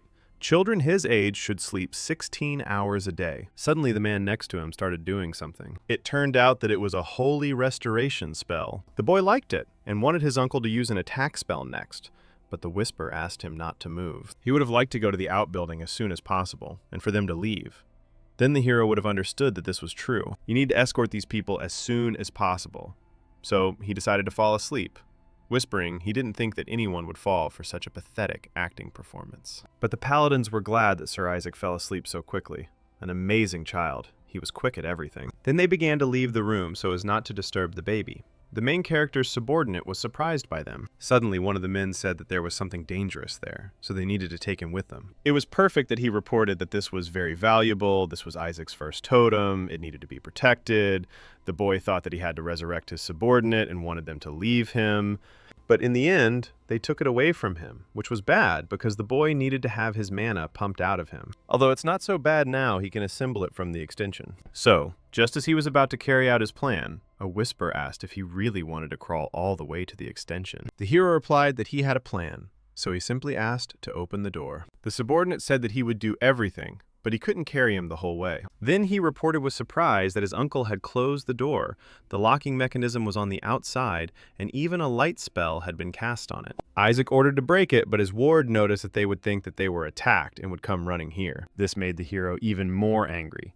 He thought that he was going crazy, and he couldn't hold out just by whispering. If he uses magic, things will get even more complicated. It became unclear how to escape, and suddenly the front door opened. A child entered there, not realizing that he was caught. He held a totem in his hand and looked at the boy with disdain. And then he said that this child can't even walk, and it's terrible. This guy is the son of Howell Joshua, and a holy candidate of the house of Joshua, whose name is Shuri. The hero immediately wondered if this could really be his rival. And the boy who arrived thought that even his genius couldn't make the totem he was holding in his hand. So this brat couldn't do it either. Suddenly he started using his magic, attracting Isaac's attention, and then he proudly announced that he would become a saint. It is incomprehensible how this boy dares to want what belongs to him. All this was his plan to save Joshua from the curse. The hero did not want to listen to him, and, using his strength, hit the grief with an object. And then Isaac smiled, because he had found someone who would carry him. Shuri, angry, asked if he even knew who he was. The boy realized that he looked like that hooligan uncle, so he must be his son. He saw him gathering holy mana to attack him, so he definitely deserved a couple of punches. This impudent scoundrel just needs to accept that he will be his porter. The competitor for the position of saint realized that he was in trouble, so he soon used a barrier spell, asking if the kid really thought he was so special. Seeing the boy's surprise, he couldn't believe it. And then he started saying that at his age, no one could use third-tier holy magic. But it is still too early for him to be surprised. He used a skill of that very rank called Radiant Holiness. With this very force, he tried to attack the child. The hero realized that it was impressive, like a projectile of radiant holiness. But it was impressive for another reason, and he thanked me for the food. And then he began to gradually absorb all this power. Shuri was shocked to see what was happening, as it was such a large defensive spell. Isaac was curious how this boy could use this spell, since his uncle had not taught him it. But now he could easily do it himself, because he was grateful for the lesson. Shuri didn't want to be attacked, but she was a hero anyway. The boy even asked him to stop, but it was too late. And soon, his own attack, which he had recently carried out, only hit him many times more powerfully. Whisper noted that the gentleman was quite pleased, but is it possible to kill a direct family member? The hero asked what it meant to kill, because in the end, he didn't even scratch it or hit it. Shuri stood up, angry at the kid, and said that if he couldn't even hit him, then he shouldn't have scared him. No matter what holy art attacks he uses, he cannot defeat the holy candidates who have already awakened at that moment. It was the same dark lich who declared that this boy dared to attack his king. It only means that he wants to die. The brother-in-law couldn't believe it and was very scared. And the former demon king climbed on top of his subordinate and laughed. Having declared that this scoundrel was taking him where he needed to go, Shuri Joshua was determined to become a saint, no matter what. He wanted to escape from that damned Joshua's house and be a dad, but now he was horrified and didn't understand why this little brat was bossing him around. The main characters in turn directed him straight to the required extension. The boy did this because he was frightened by the lich. who had just ordered him to move before he tore the insignificant human bug into pieces. In the end, Shuri decided to just focus on surviving for now. But at the same time, he really wanted at least someone to save him. Isaac's journey continued, and he drove his cab. He, of course, didn't like the way this boy was driving him, and Shuri couldn't understand where he was going in the middle of the night. He soon realized that they had arrived at the eastern annex of Joshua's mansion, but it was a terrible place. A smokescreen of information. The guy thought that this boy was crazy. Because he brought him here, several people were found here, so the patriarch forbade entry. The whisper brought the good news that several dozen had died here. To accumulate that much mana, you would have to train for decades to the point of death. Isaac was already happy about this and wanted the boy to drag him faster, but Shuri didn't want that at all, and they say that they can't. The adults had forbidden them to enter here, but a few moments later the Lich easily convinced him otherwise. As a result, Shuri, very worried, continued on his way. After looking around a bit, Isaac realized that the inside of this building looked much worse. Suddenly, he saw something that caught his attention. The subordinate told the master that the entire building was sealed. Each door had some sort of protective barrier. The boy who was carrying the baby asked to come back here because everything was sealed anyway. Suddenly, the hero screamed, thereby greatly frightening the driver. At that moment, he also grabbed him by the hair, and the boy asked him to let go. Then they came to the portraits, and these were the past patriarchs. Since the baby Shuri wanted to come here, he asked if he really wanted to take the place of the patriarch now, but it's still pointless, because he will be the next patriarch. The main character didn't want to listen to him at all, and just threw the object with all his might towards the paintings. This further discouraged Shuri. He shouted, "Has this scoundrel really gone crazy? It's not clear what he's doing." Isaac couldn't understand why anyone would put barriers on portraits. At that moment, a whisper informed the gentleman that the barriers had been broken, and this made him happy. Isaac decided it was time for him to hit the road, but the boy who had brought him here didn't understand where he was going. Then he saw how the child began to roll over to the other side, so he asked in horror if he was really a fool, and where he was going after everything he had done. At this time, the main character continued his way to the right room, where, just then, there were many mana cores. Shuri also wanted to get into this room, so the master ordered the whisper to close the door. The boy realized that the door was closing, so he asked to stop. He wanted to see what was happening. Isaac thought that a child like him, he knew, didn't need this at all. Soon, when he was left alone, he decided to start absorbing all the nuclei. Shuri continued to knock on the door and shouted at the little boy to get out of there, otherwise he would tell everything to the adults. While he was knocking and trying to open the door, someone appeared behind him. It turned out that it was Riley, along with the knights and the elder. He turned to this boy and asked what he was doing here. He said that his uncle came on time, and said that Isaac was a monster. But while he was saying this, the elder shouted out what Shuri was doing here. He knew that going into the annex was strictly forbidden. What was he thinking about when he brought the baby here? Then the guy realized that they wanted to put all the blame on him. The woman asked him how many people he thought she had seen, how he had carried Isaac here on his back, in addition to everything else. Traces of light attack magic were found in his room. This means that he is responsible for all of this. Shuri shouted that this is not true. He brought it here, and part of the holy magic attack was his. But they all got it wrong. The uncle approached the boy and said that this time he had gone too far. Whatever it was, he was pestering a baby who hadn't even been weaned yet. So the man asked where he locked Isaac. Shuri tearfully replied that he didn't lock anyone. And it turns out that Isaac himself walked through that door. The knights still thought that Shuri was to blame for everything, and Riley tried to open the door, asking if Isaac was there. When she opened the door, she actually saw a crying baby sitting there. The elder asked if he was okay, as he looked very scared. The man picked him up and said he was fine. He was really scared, but it didn't look like anything had happened to him. Riley looked angrily at Shuri and said that he should be ashamed.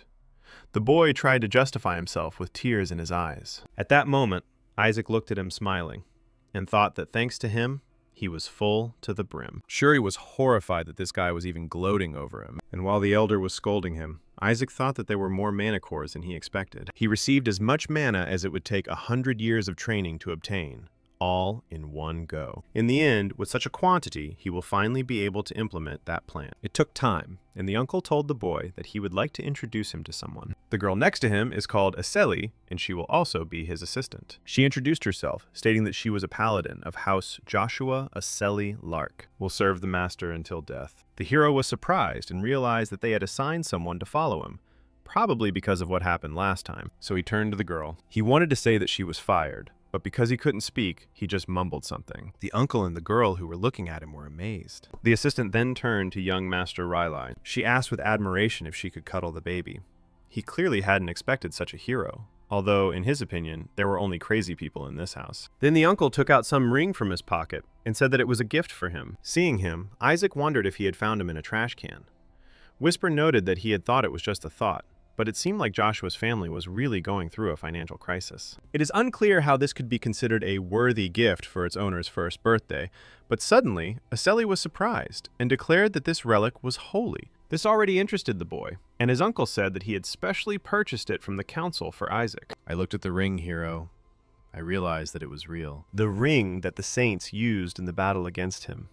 It is the eldest, and contains a small miracle of the god. And the holy power stored in it is simply incredible. While it seems he can only use it once or twice before it breaks, he does have a way to control it. And there is also someone who is very angry with him. The expression on this guy's face guarantees that he's genuine, looking at his little nephew as if he's about to kill. But suddenly, the man called him his sweet little nephew, and he declared how wonderful he actually was. He also hopes that the boy is very comfortable here. The heroes didn't understand what this nasty thing was, but the whisper said that he had probably completely gone crazy, and everything was only getting more complicated. Isaac broke the blessing device of the repository of religion, so he could not help but receive it, and at the same time he did not expect that they would give the relic to the saints so easily. Before this, the elder said that if Isaac could not receive the blessing, then it would be fair if they gave him this. Goel couldn't believe it, and asked her to take it for his child. The woman said that if it was about Shuri, he had already received a blessing from the Holy See. There was no need to be greedy, and he should just leave. Goel was angry, I think, because he was going to take it and give it to this throne. And this boy will not even understand the true value of the relic. Then he said, if you were going to take on the task of giving him a gift, you should have chosen a good one, not this trash. Relay could not understand how his brother could talk about such things, about holy things. And the man said that Isaac was his precious nephew, and he couldn't give him this useless thing. He then presented his gift and said that this ring was imbued with blessings directly from the Holy See. It should be of more use in the relic vault. Riley will never be able to get it for the boy. Then she asked Isaac to pick him up, and they let him in and gave him an old and dirty ring. The hero didn't want this, so he hid him, and let him take this terrible thing with him, because it smells terribly like Dad. So he might give it to some dogs. He muttered something unintelligible and threw the ring into the water. Riley was surprised because that ring looked 1,000 times more expensive than the one he gave him. But the kid still chose what his uncle had dug up for him. The man liked it, so he told his nephew that he would give him the best of everything. At this time, Goel and his subordinates were trying to find an expensive ring. Isaac had cast weight magic on it so they would never find it. The whisper said his determination not to even touch such a vile object with a finger was admirable, and the master asked to take this ring at dawn, although the subordinate did not like it, but still agreed. The ring could never be found, so Goel thought the thing would be worth a fortune. A little while later, in his office, he was angry at this brat because he didn't even know how much this thing cost. It doesn't matter now, I bet he won't be able to use the ring properly anyway. This is a suitable thing for someone who can't even use spell flowers.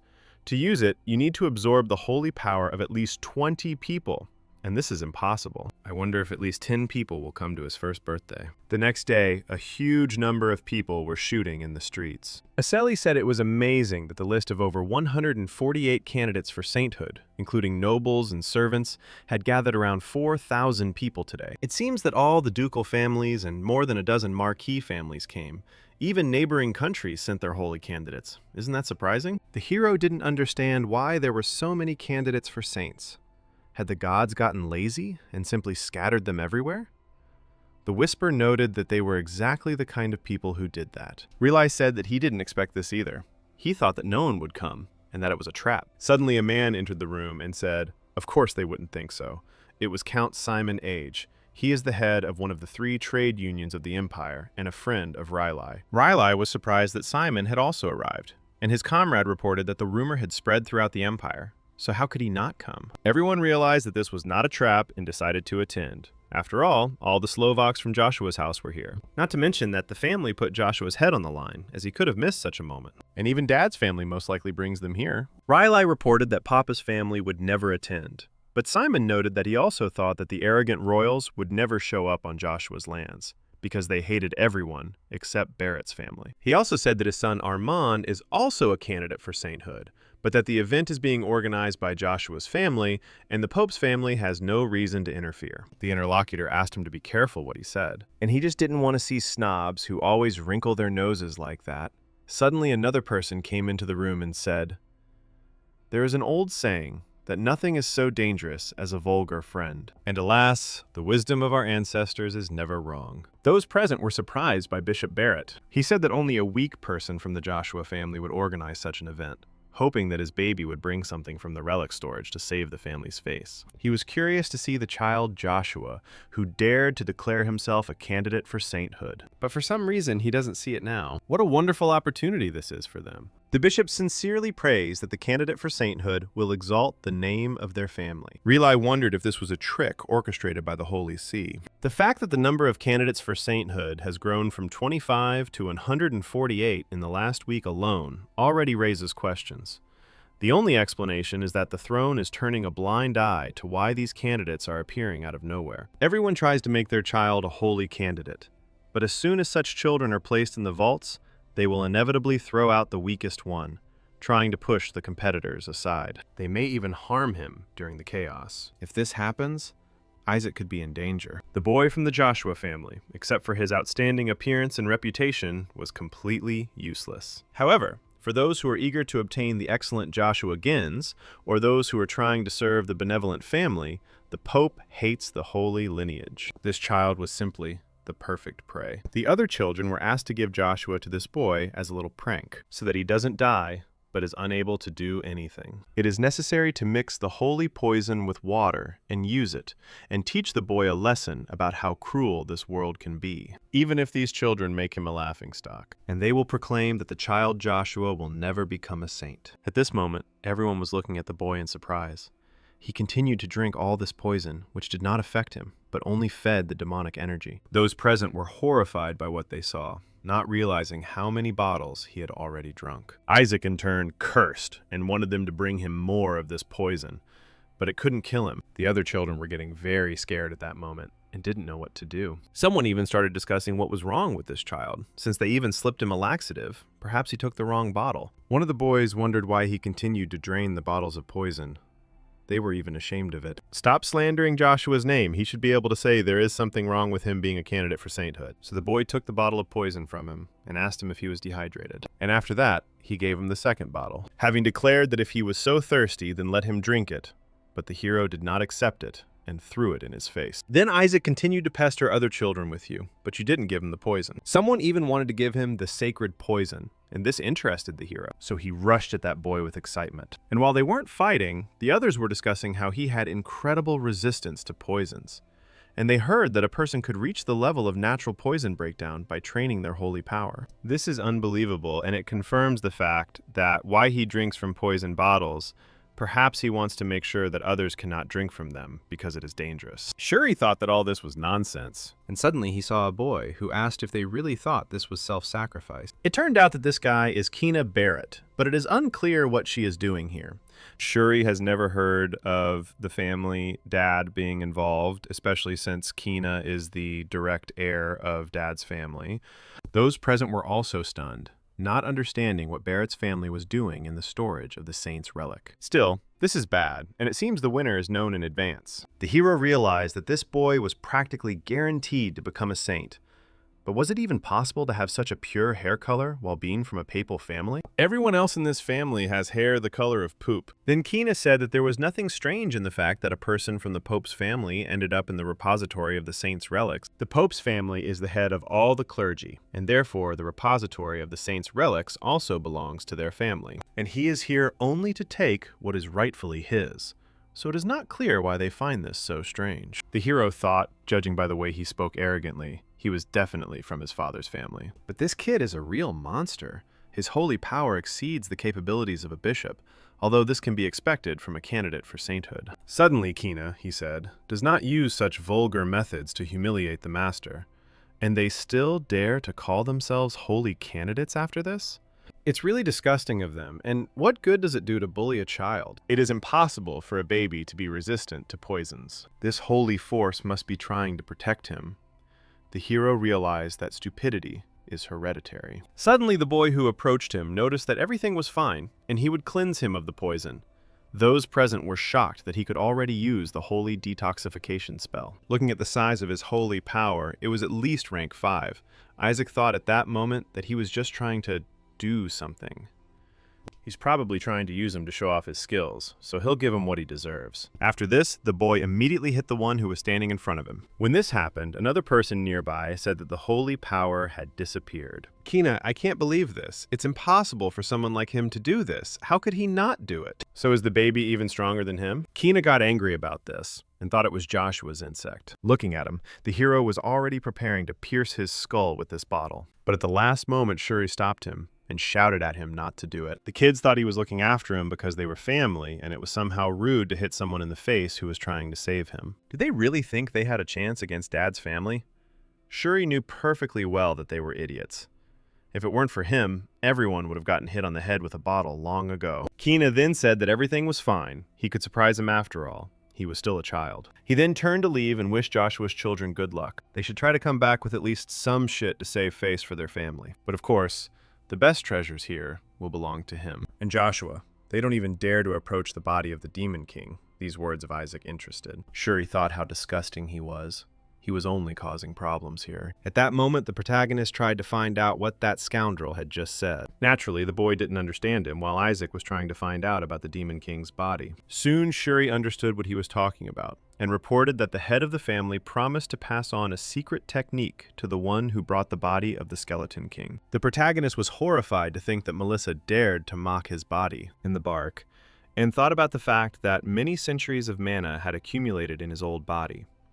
If he could get it, then reaching the 10th rank would not be a problem. But now, when all these children are also looking for him, there is no way to drag him away. Although this is not a big problem, and the boy will step over anyone who gets in his way. Suddenly, a man arrived and asked everyone to gather. He said that the departure was soon, so they should listen carefully to what he would tell them. The repository of relics is the Holy of Holies, and they were left here by previous saints.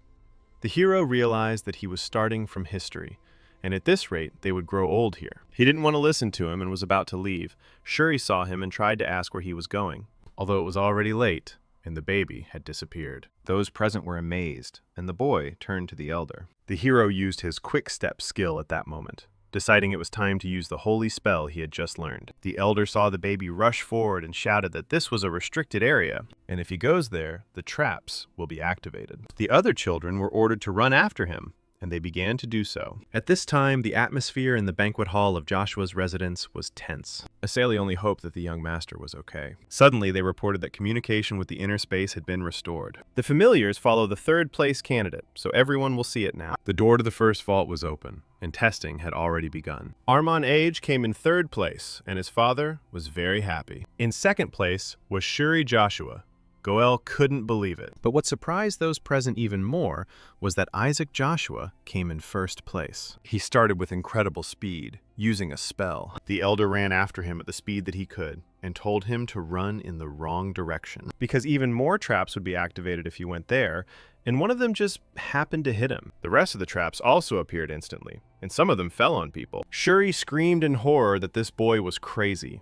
It was unclear why he went there and did all this. Testing the vault is already life-threatening, and now they have to dodge traps designed for intruders. Soon, Isaac reached the second door of the vault. It was activated overnight, and the second trap now had to be entered through the side doors. The Whisper rejoiced at the master, saying that thanks to the mana he absorbed in the annex, he received a boost.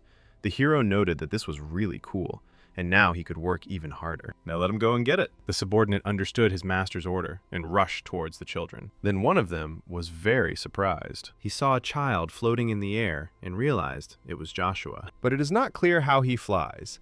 His family must have taught him beforehand, and this is unfair. Shuri himself understood that no one taught him, and right now he is moving against his will and would like to be left alone. Very soon, the Whisper said, "The gentleman has already brought an informant here." Shuri asked to stop this madness. He does not know how the boy passed the tests of the first vault, the test of choice, but from the second vault, a single mistake can kill him. He must overcome his fear and choose a difficult path to develop his feelings. The hero used an attack spell because it was too noisy. And then I asked him to tell me what was in the second storage facility. The boy noted that once he entered the vault, he should never attack the enemies. Isaac didn't understand what kind of nonsense this was and why it wasn't possible. His interlocutor said that this was the only way to get past the second vault, no matter what appeared. Just let him stand in place for 3 minutes until they disappear. Then he asked to say that he understood everything, otherwise they would both die. The hero realized that this was just nonsense, probably a test of his patience. Shuri realized that they didn't believe him, so he claimed that someone actually died from it.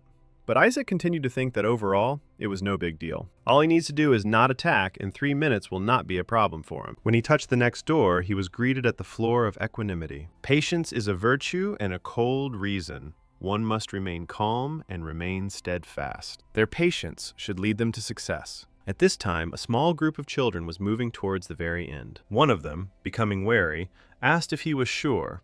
The main thing was that everything would be okay, since they were the last ones. Their leader was Kina. He smiled and said that there was no need to go down a dangerous path, and that the meat could do it for them. Did the guy really forget that there was an 8th-rank demon standing at the entrance to the second storage facility? He was sure that those who went ahead would get stuck there. When the bright light began to knock, the boy asked if he could see it. There was a strong feeling that the test had already begun. The main character was kept being told not to lose heart, and only then will his patience lead him to success. Isaac didn't want to listen to this nonsense at all, so he tested his skill on the one who was in front. Shuri was horrified and couldn't believe he had done it. He remembered the words that 3 minutes would not be a problem for the boy, and realized that this was simply terrible. So he screamed in horror that this boy was crazy. The hero tried to talk about how he had to remain patient in this god's video. Whisper noted that he had already held out for so long. 3 seconds was enough for that. Suddenly the boy was informed that he had failed and could not bear it, and therefore divine punishment would be brought upon him. Shuri was very scared when he saw that creature, but the main character immediately attacked him with his power. Then the boy could not believe what he saw, and wondered who he even was. The demon, which looked more like a golem, began to gradually crumble. Isaac wondered if it was the 8th rank. They were just laughing at him. The golem was created by the magic of his subordinate. The Skeleton King's elite demons are 14 familiars, and they have a distinctive type of magic. The hero wondered if they were working for Joshua's family like dogs, or if maybe it was somehow connected to his body. Although he would only find out about this when he left, Shuru saw his movement and asked where he was going. Suddenly, someone from the side started laughing loudly, saying that he never thought that the Joshua family boys would do them a favor. They were children, making their way through the bushes. One of them asked if he could see the others. He had said that Joshua knew how to pass the test. The one who spoke was named Nizer Sapit, one of the 5 candidates of the Pious Crimson. He thanked the boys for defeating the gatekeeper, and now let them step aside, and they would enter the second storage first. These guys don't even know how much they had to endure because of this spawn. And it can activate traps if you go inside. The hero was surprised that there were many survivors. Nizer continued to say that he would never have thought that Joshua was capable of such abomination. Shuri probably works with this kid too. The guy replied with horror that he wasn't working with anyone, but Nizer said that everyone had seen how this kid dodged the traps. Did he really think that he did it himself? Then they also saw our boy's artifact. The impudent man next to Isaac took the ring away, saying that it must have been saturated with something else. He showed it to the guys and said that with it, they would not be able to heal him from the traps. Shuri understood perfectly well that he was very wrong. The baby's inaction also made him very worried, because he is definitely not the type to let others take anything away from him. Nizer and the others went forward, saying that the war had swallowed its dust. The one who will return the body of the royal summer, which no one has ever done before, will be none other than Nizer, the 3rd son of the Crimson Duke's family. And his name is Nizer Sepet. Having said his name, he took the first step, after which the fire trap was immediately activated. Shuri was horrified by what happened. He realized that Isaac was simply using these children as bait. Soon, Shuri was dragging the baby into the second storage area, and the hero was glad that all these traps were destroyed, thanks to these offspring. But he still didn't understand why these guys were following him. They in turn thought that he must have some kind of divine feeling, most likely because he was from a family of saints. Whisper stated that it seemed they had realized the master's greatness, although Isaac did not need it for free. Shuri thought that they needed to run away before it was too late. This guy was scarier than demons. Suddenly, another boy appeared and told Isaac that if there really was a saint, it would be someone like him. Then he introduced himself. They say that his name is Pari Julius. He is the second prince of the kingdom of Julius. The children nearby began to discuss the fact that this kingdom was located to the east of the Holy Empire. They heard that the prince there received the blessing of God. The hero found this guy useful. Suddenly, his driver turned to him and informed him that they had arrived. And now they were right at the door to the third storage facility. The candidates were greeted immediately as they approached. It was reported that this place is a memory floor. They will need to show their courage and determination. The children were happy that they could go to the next storage. It was good that they followed the boy and not Nizer. And that way, they would be able to get the body of the Skeleton King. The creatures continued to stipulate that the test would be simple, that one needed to defeat them and gain glory. The discussion arose again that they had said to show courage, and therefore it was necessary to break away from them. Isaac, in turn, saw a familiar gatekeeper. This made him happy, and he thought that it would be really fun. Then the boy started making some strange sounds. Shuri wondered if Isaac's decisions had always been right. So the gatekeepers were lying. The first vault was about choice, and he just skipped it. The second storage is associated with calm, but the baby there was not calm at all. The third memory store is the word clue, and children must remember what happened in the first and second trials. So the guy realized that she should not attack them under any circumstances. The protagonist was trying to drive away the other children at that moment, and Shuri was surprised that he chose the correct answer this time. No matter how much of a devil he was still the descendant of a saint. Could there really be anything of her in him? True, he most likely simply misunderstood the language all this time. He was ready to sacrifice himself to guide people to the path of truth. But at that moment, an explosion occurred. It was Isaac's own skill that triggered it. Shuri was simply taken aback. Again. And the one who told Alice that they made the wrong choice also rushed to attack. Therefore, the children who arrived here were immediately struck by the power. Shuri also couldn't understand why this happened. And I wondered if it could be that this boy was officially doing all this. When he saw his happy face, he realized that he was crazy. The main character was happy because he hadn't seen his subordinates for a long time. Those who threw them to the neighbors were demons. They reported that it was foolish to trust other people's words so much. They were lying puppets, created by the magic of 14 familiars. Isaac wanted them to show these brats how cruel this life could be. Soon the children couldn't understand where Joshua had gone. They had been there just a minute ago. At the same time, the protagonist merely used a 6th tier holy spell, invisibility. He thought that his uncle had blessed him with this spell to activate it at a critical moment. What a perfect time to use it. Perry also fell under its effect, so he thanked the boy for casting it on him. The hero noted that he had done nothing special and threw him his ring. The interlocutor was surprised and asked if he was giving it to him because he was not used to fighting demons. He is very grateful for this, so he will never forget this kindness. And he was even going to tell his father, but before he could even say it, his body became like a corpse, and the mana was sucked out of him. Whisper was just expecting this from his master, and the boy did it because the prince possessed the greatest power with this. Shuri was simply horrified, not understanding what kind of monster his uncle had brought into their family. The other children tried to group together to see who could use the protective holy power. One of them said that he would use this power first, but at that moment the demon had already rushed to attack him. The boy who tried to use defensive mana started to run. He wanted to inflict damage on the enemy, but in the end, he failed. Because he was so annoying, he just fell to the ground. The boy who was nearby asked in horror what had happened to him. And already at that moment, that same demonic ring appeared near his head, which, like the previous guy, also sucked all the mana out of his body. The demon was a little confused, not understanding what had happened to them. He started looking to see if there was anyone else who had bought into their lies. Whisper told the master that the holy ring had absorbed all the children's holy power, but the master ordered that it be taken from the rest as well. Then the ward went to carry out this order, and again the children began to fall down, one after another, exhausted. Isaac thought you kids weren't offended because the lying puppet doesn't attack neutralized enemies. It's better to lose consciousness from him sucking out holy power than to get punched in the face. Whisper again reported that almost everything was ready. Suddenly, some other force appeared, and on a larger scale, which was immediately directed at one of the lying puppets. The blast wave knocked even the Whisper unconscious, and the boy who brought him told Isaac that he had finally found him. It turned out that it was Papa Keen's heir. The hero kept wondering where he had disappeared to, and finally he showed up. Shuri, in turn, was simply amazed, thinking that this guy was definitely a genius, because he was able to call upon the Holy Spirit at that age. Kina said Isaac surprised him, He didn't expect that there was someone here who could defeat the demon. Except him, of course. Or maybe he just lured the other kids into a trap, like he did in the first test. If this is so, then everything is very bad. Suddenly, more children appeared and reported that he had tried to pass the test for them, even telling them which direction to go. This means that he is their benefactor. The hero did not understand whether these children were not of high intelligence. Kina remarked that if they called him a benefactor, weren't they ashamed to call themselves candidates for sainthood?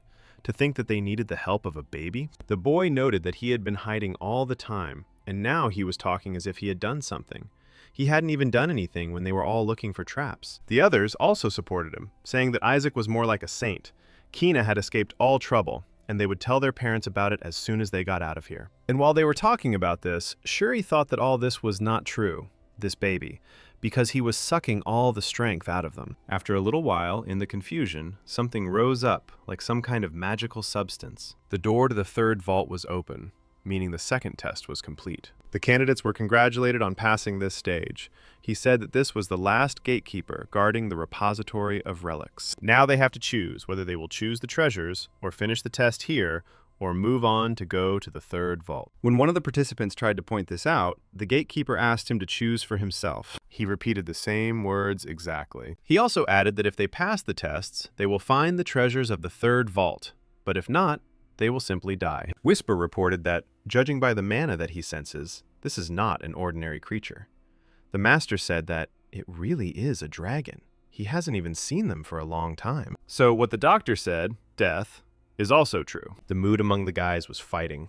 They wanted to go further because they had removed many obstacles. The gatekeeper said that if they still wanted to undergo the test despite the danger, then he agreed. And he proclaimed that there would be a test for them. The final test will be quite simple. You just need to say a prayer to your god. The candidates were surprised that another statue had appeared, which was called their god. The dragon said that they needed to show respect to their god, and only those who proved their faith would go to the third vault. Once again, a discussion arose among the participants about this strange test. The main character, in turn, thought that he would never do this. He was not going to kneel before this scoundrel, not before him, who had deceived him for 100 years and finally tried to seal him away. Suddenly, one of the participants said that there was nothing difficult about it. They saw that they just had to pray to their Lord. Therefore, she knelt down and began to pray to the Supreme Lord, worthy of all honor and glory, and the servant offered him worship. After this, the gatekeeper said that he studied well and passed the exam. The other children realized that in order to move on, they really needed to pray. Isaac, in turn, simply went downstairs. Shuri shouted that he just had to pray, but the boy clearly didn't want that. Then Kina approached the statue and said that everyone there on the throne taught him how to pray correctly. He further said that there is a need for a proper posture which children should adopt while worshiping their master. While he was praying to one of the children, he did not understand what to do. Then the gatekeeper asked what they were waiting for, whether they were really going to be released and accept death. This convinced everyone else, and they immediately fell to their knees. Suddenly, the gatekeeper turned his attention to the main character, asking why he wasn't on his knees. He replied that he wasn't crazy enough to do such nonsense. The children were surprised by this, not understanding what was wrong with him, whether he had a problem with his faith. While it wasn't surprising that rumors about Joshua's family losing faith were probably true, Shuri felt uneasy about it and thought the boy would just stop asking for their family's name and just pray. Kina also understood that all this would be recorded. So did he really want to lose the chance to become a saint? Even with his enormous talent, all of this was useless without faith, which meant the boy shouldn't have paid attention to it at all. The gatekeeper said that such behavior was very disrespectful. Isaac swore, saying that he would rather die than kneel before this scoundrel. It's better for him to kill him than for him to do that. The gatekeeper called him a blasphemer and said that he would now do what he wanted. The hero continued to be angry even when he was under enormous pressure. And then I even thought about smashing this statue to hell. Just as he was about to rush into the attack, the gatekeeper smiled and announced that he had passed the exam. Now he can move them to the third storage. Kina couldn't believe what he just heard. He reported that the gatekeeper said that they had to show their faith to pass, and this child didn't even pray, but passed. It sounds like nonsense. The gatekeeper repeated again that this child was the only one who could pass through this door, because as soon as he showed his faith, then he asked if they really didn't understand why. And he tried to explain that they bowed before a statue and not before God himself. Then is their faith really worship of some kind of idol? The children understood perfectly well that even if it was a statue of the master, it was still an idol, which meant they had been deceived. The gatekeeper again asked to look at the child. Even in the face of fear of death, he did not give in and kept his faith. Therefore, only this child can enter the third vault. Kina was very angry and couldn't believe all this. So he approached the statue and said that the child could not even speak yet. It was simply impossible to prove that he did not kneel because of faith. Moreover, if this child had such a faith, how could he not have the stigma? The other children were surprised and began to show that they did indeed have stigmata. Kina knew that the baby was the only one among the candidates who didn't have one, so he had to give up. He didn't deserve to become this if he didn't even have the stigmata. The gatekeeper stated that if this is the case, it is because he is still a baby. The children were surprised when the statue began to move. The boy asked if he had any sense of this at all and how he could move all this time. In that case, let him in. If he can enter without the stigmata, then he should enter, because he has it. The gatekeeper informed him that he must understand that he did not receive it because he was special. He then asked if everyone thought so, and if everyone wanted to get into the third storage facility. And naturally, they said that was the case. Then the statue said that nothing could be done, and he would send everyone there. While the other candidates were rejoicing, one of them wondered if he was letting them in so easily. Suddenly, the gatekeeper said that if they wanted to jump into the fire like models, then so be it. Then it goes without saying that he will let them all in there. At the same time, the door of the third vault opened, and a stream of dark mana gushed out. The candidates immediately began to choke because it filled their bodies. The gatekeeper asked if they could feel the dark mana emanating from the Demon King's body.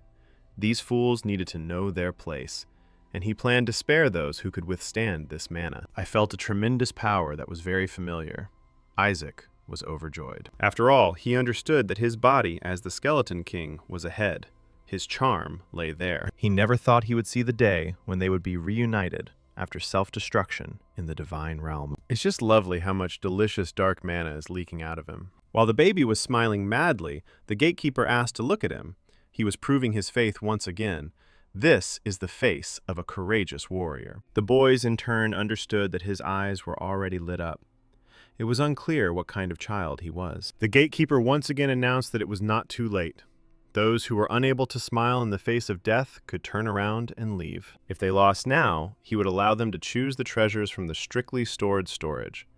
Sure, he did not understand how he could get through such dark mana. Some of the candidates no longer wanted to go there because they could die. They would simply have to choose the most beautiful item from the second storage. Kina said that he did not need the treasures from the second vault, and they were being sent to the third. And to everyone's surprise, he asked to activate the traps. No saint in history has ever succeeded in bringing back the body of the Skeleton King. Even the renowned Saint Melissa was unable to do so. The gatekeeper reported that he seemed to know about the third vault, and the boy thought that Saint Melissa would never allow children to die. He knows that the gatekeeper is just a preventative measure. So he said again what he doesn't want to hear, that they found the treasures of your problems. Therefore, he asked that the third storage facility be returned to its original and most dangerous state. And this is necessary in order for him to be valued higher than the saint herself.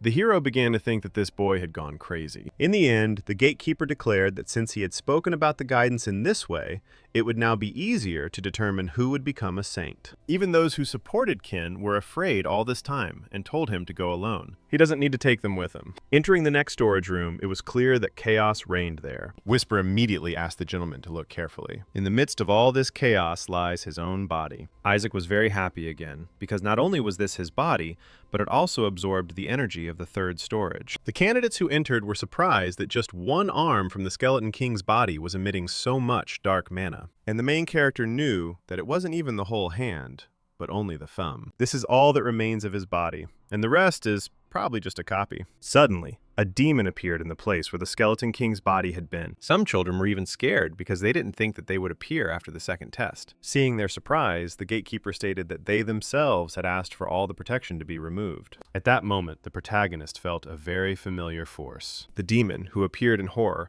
asked how dare these insects covet the body of his king. One of the guys said it was all Keen's fault. I wonder if he'll take responsibility for it. The boy asked not to worry and to trust him. He would make sure that everyone left here with the treasures. He then thought about the 14 familiar elite subordinates he had trained under the Skeleton King and the fools captured by the Pope's family. The boy prepared a holy spell for them that would work against this creature, and all the treasures would belong to him. So I used it and ordered this demon to kneel. He realized that the spell had worked well, and now he would make his presence known. But when the light cleared a little, it turned out that the creature was alive, and even more angry because of what this boy had done. The demon thought that it was probably he who dared to desire the body of his king. A crowd of people had already lined up at the entrance to the relic storage facility. They didn't understand what was going on inside because the connection was broken. Suddenly, someone reported that a great misfortune had arisen, as the demon seal in the third vault had been destroyed. Simon asked in horror if this was one of the 14 familiars. Relai couldn't understand how this happened. If he arrived, then I don't think so. Then the storage is definitely in danger. Those present began to ask, what about the elders who went as overseers? And they were told that they tried to disable the booby traps in the storage facility and disappeared. This means that the children at the storage facility are in serious danger because they would be unable to cope with such a monster. It is necessary to restore this test and get them all out of there. And suddenly, a bright, magical light appeared at the entrance and blinded everyone. Seeing it, Relai wondered if the relic's vault was opening. It is unclear what kind of intense magical light is in front of them. Someone even asked everyone to move away because it was dangerous, because the mana could leak out. The elder at that moment stated that this was not so, because he did not feel the presence of the demon. This means that the demon may have been damaged. Bishop Barrett thought that this was definitely done by Kina. The others also thought that one of the children defeated this creature, and most likely it was Dad's family. Those present even began to congratulate the cardinal. This is a worthy result for the strongest candidate for sainthood. The man proudly said that it looked like Kina had done a great job. At that moment, he thought that this was the end of Joshua and their foolish disobedience to the authority of the papal family.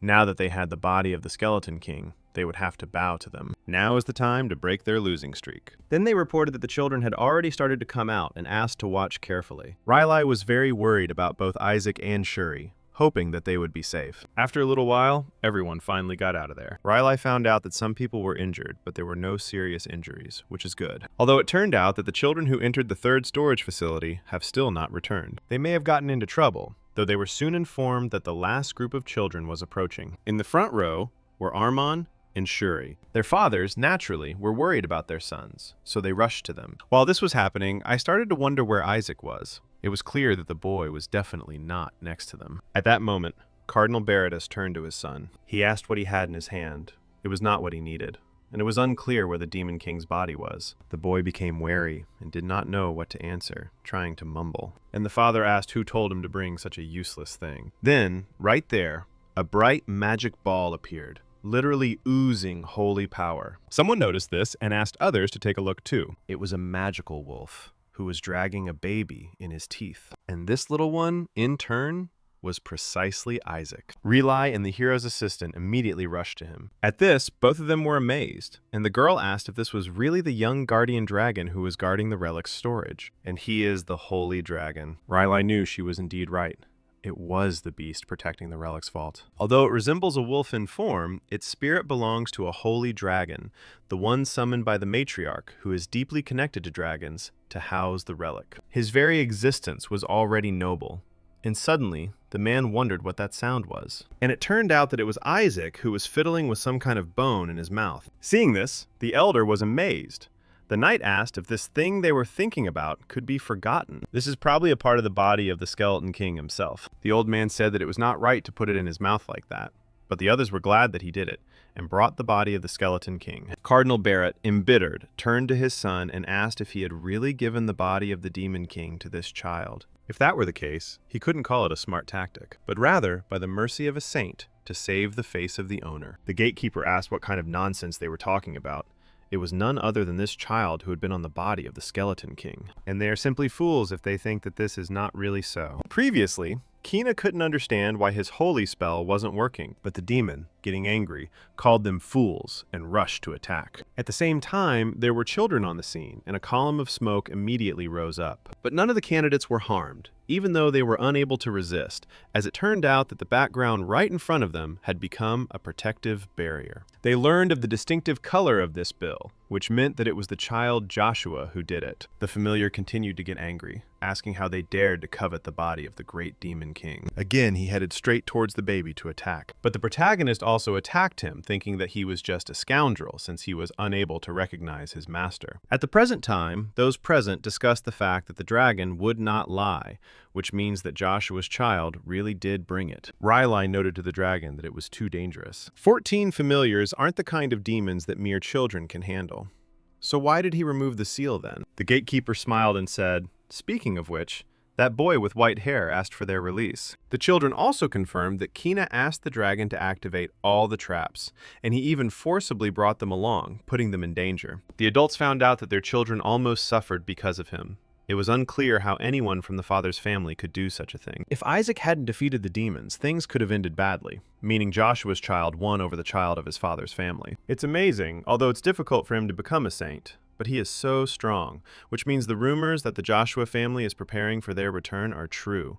Reali was happy about these gossips, thinking that the tongue did a great job. The old men tried to take the bone away from him because it was dangerous. But the main character had no intention of giving it up at all, and for some reason, he was very strong. He thought that he now had a lot of mana, and it was probably because of survival that he was able to absorb it. The elder said that Isaac had done a great job, and the matriarch would be glad to hear it, and the uncle noted that it was true. And the old woman continued to talk about how they would finally be able to track down the Demon King, and would be able to find the soul of the Skeleton King with the help of a spell. The hero heard this and understood why they needed his body. Now all the elders wanted Isaac to give up his body. They want to track down the Skeleton Queen with him and tear him to pieces. Finally, it will be possible to resolve their 1.5 century long grievance. And in order not to give up his finger, the boy immediately swallowed it. After which he tried to escape on the dragon, thinking that they were crazy and hoping that he would never have to see them again. Time passed, but the elders did not come up with the idea of searching for the body of the Skeleton King. They even dug through what the baby had recently produced, but found nothing. Isaac thought they could search all day, but they still wouldn't find anything. What worried him most, however, was what had happened in the relic's storage facility. He then attacked the demon, thinking that it was unable to recognize its master. Suddenly he felt its power and asked if it was really the owner. He said that when he heard the news of his death, he thought that his world had come to an end, but he always knew that he would return to them alive. Even before his death, he said that he wanted to serve his master. The baby did not quite understand his speech and hoped that he spoke normally, because he needed to answer many questions. Although in the end, it was not possible to find out anything. And now the hero was thinking that he had probably been caught by someone from his father's family. And if this is so, then I must check whether this is so. At that moment, Reali approached the baby and asked Isaac to poop, and that more laxatives were needed. Isaac was horrified by this madhouse and decided that he would soon change everything. The elder nearby said that if the matriarch found out his end, she might even cut open his insides.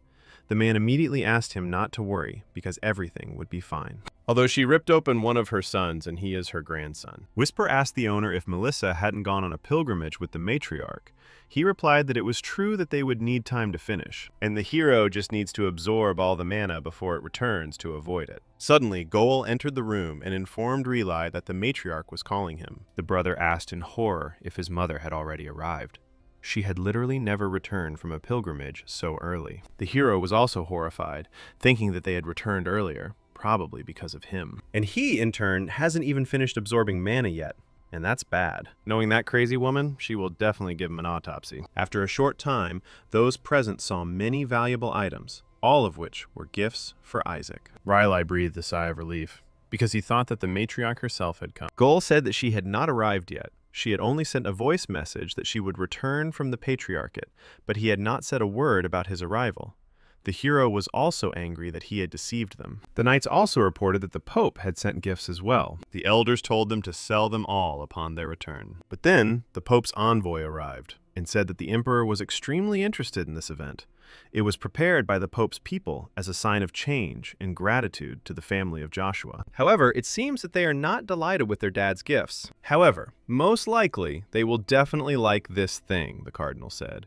It will help Isaac a lot. Those who came before couldn't believe it and saw that this was a triple crown. Isaac asked his subordinate what it was, and he replied that it was a medal. A disgusting sign with the Pope's seal. While there was a discussion about how amazing this was, the novice asked Reali to take it for the baby. The boy thought that it was already meant for him, so why then give it to his uncle? The man asked if he had really said to give it to him and not to Isaac. The priest noted that it was true that he had been ordered to ensure that he received it. One of the elders asked in surprise if he was really giving something that belonged to Isaac to another family member. He must be out of his mind, because he does this knowing that passing the medal to another family member symbolizes the death of the recipient. The novice smiled and asked not to misunderstand the Pope's good intentions. He was only instructed on this matter since Isaac is still too young. The old man asked at the States, "Yes, this is for the ribbon on the medal." Don't people, Dad, know that a sunflower symbolizes a dead person?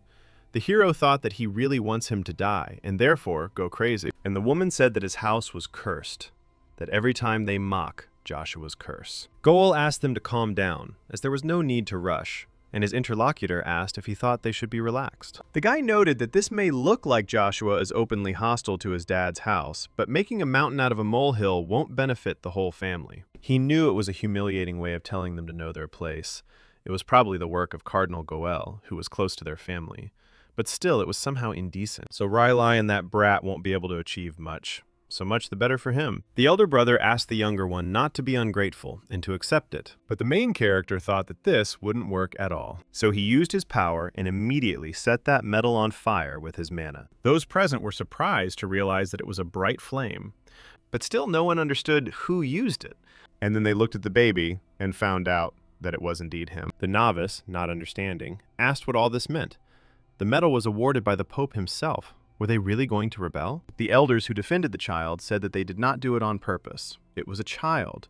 There is no need to persecute a child who cannot even accept a medal. Riley noted that unfortunately, the accident happened before he received the gift, so they would act as if they had received nothing. Or, if they wish, they can accept the medal sent by the Pope himself, even though it melted from the child's flame. The novice asked to give it back. Probably he just brought the wrong one, but when he tried to get closer, the holy flame covered his body. The elder then played with the baby, saying that he loved to play, but the hero did not want this, and thought it would be better for him to let him go. Soon the Pope's messenger left the place in despair, saying that Joshua was simply cursed. After what happened, Isaac thanked him, but he needed to get rid of the medal as soon as possible. Someone said, if only their matriarch could see the face of a papal sycophant. Riley did a great job, and it was a great idea to use the holy flame.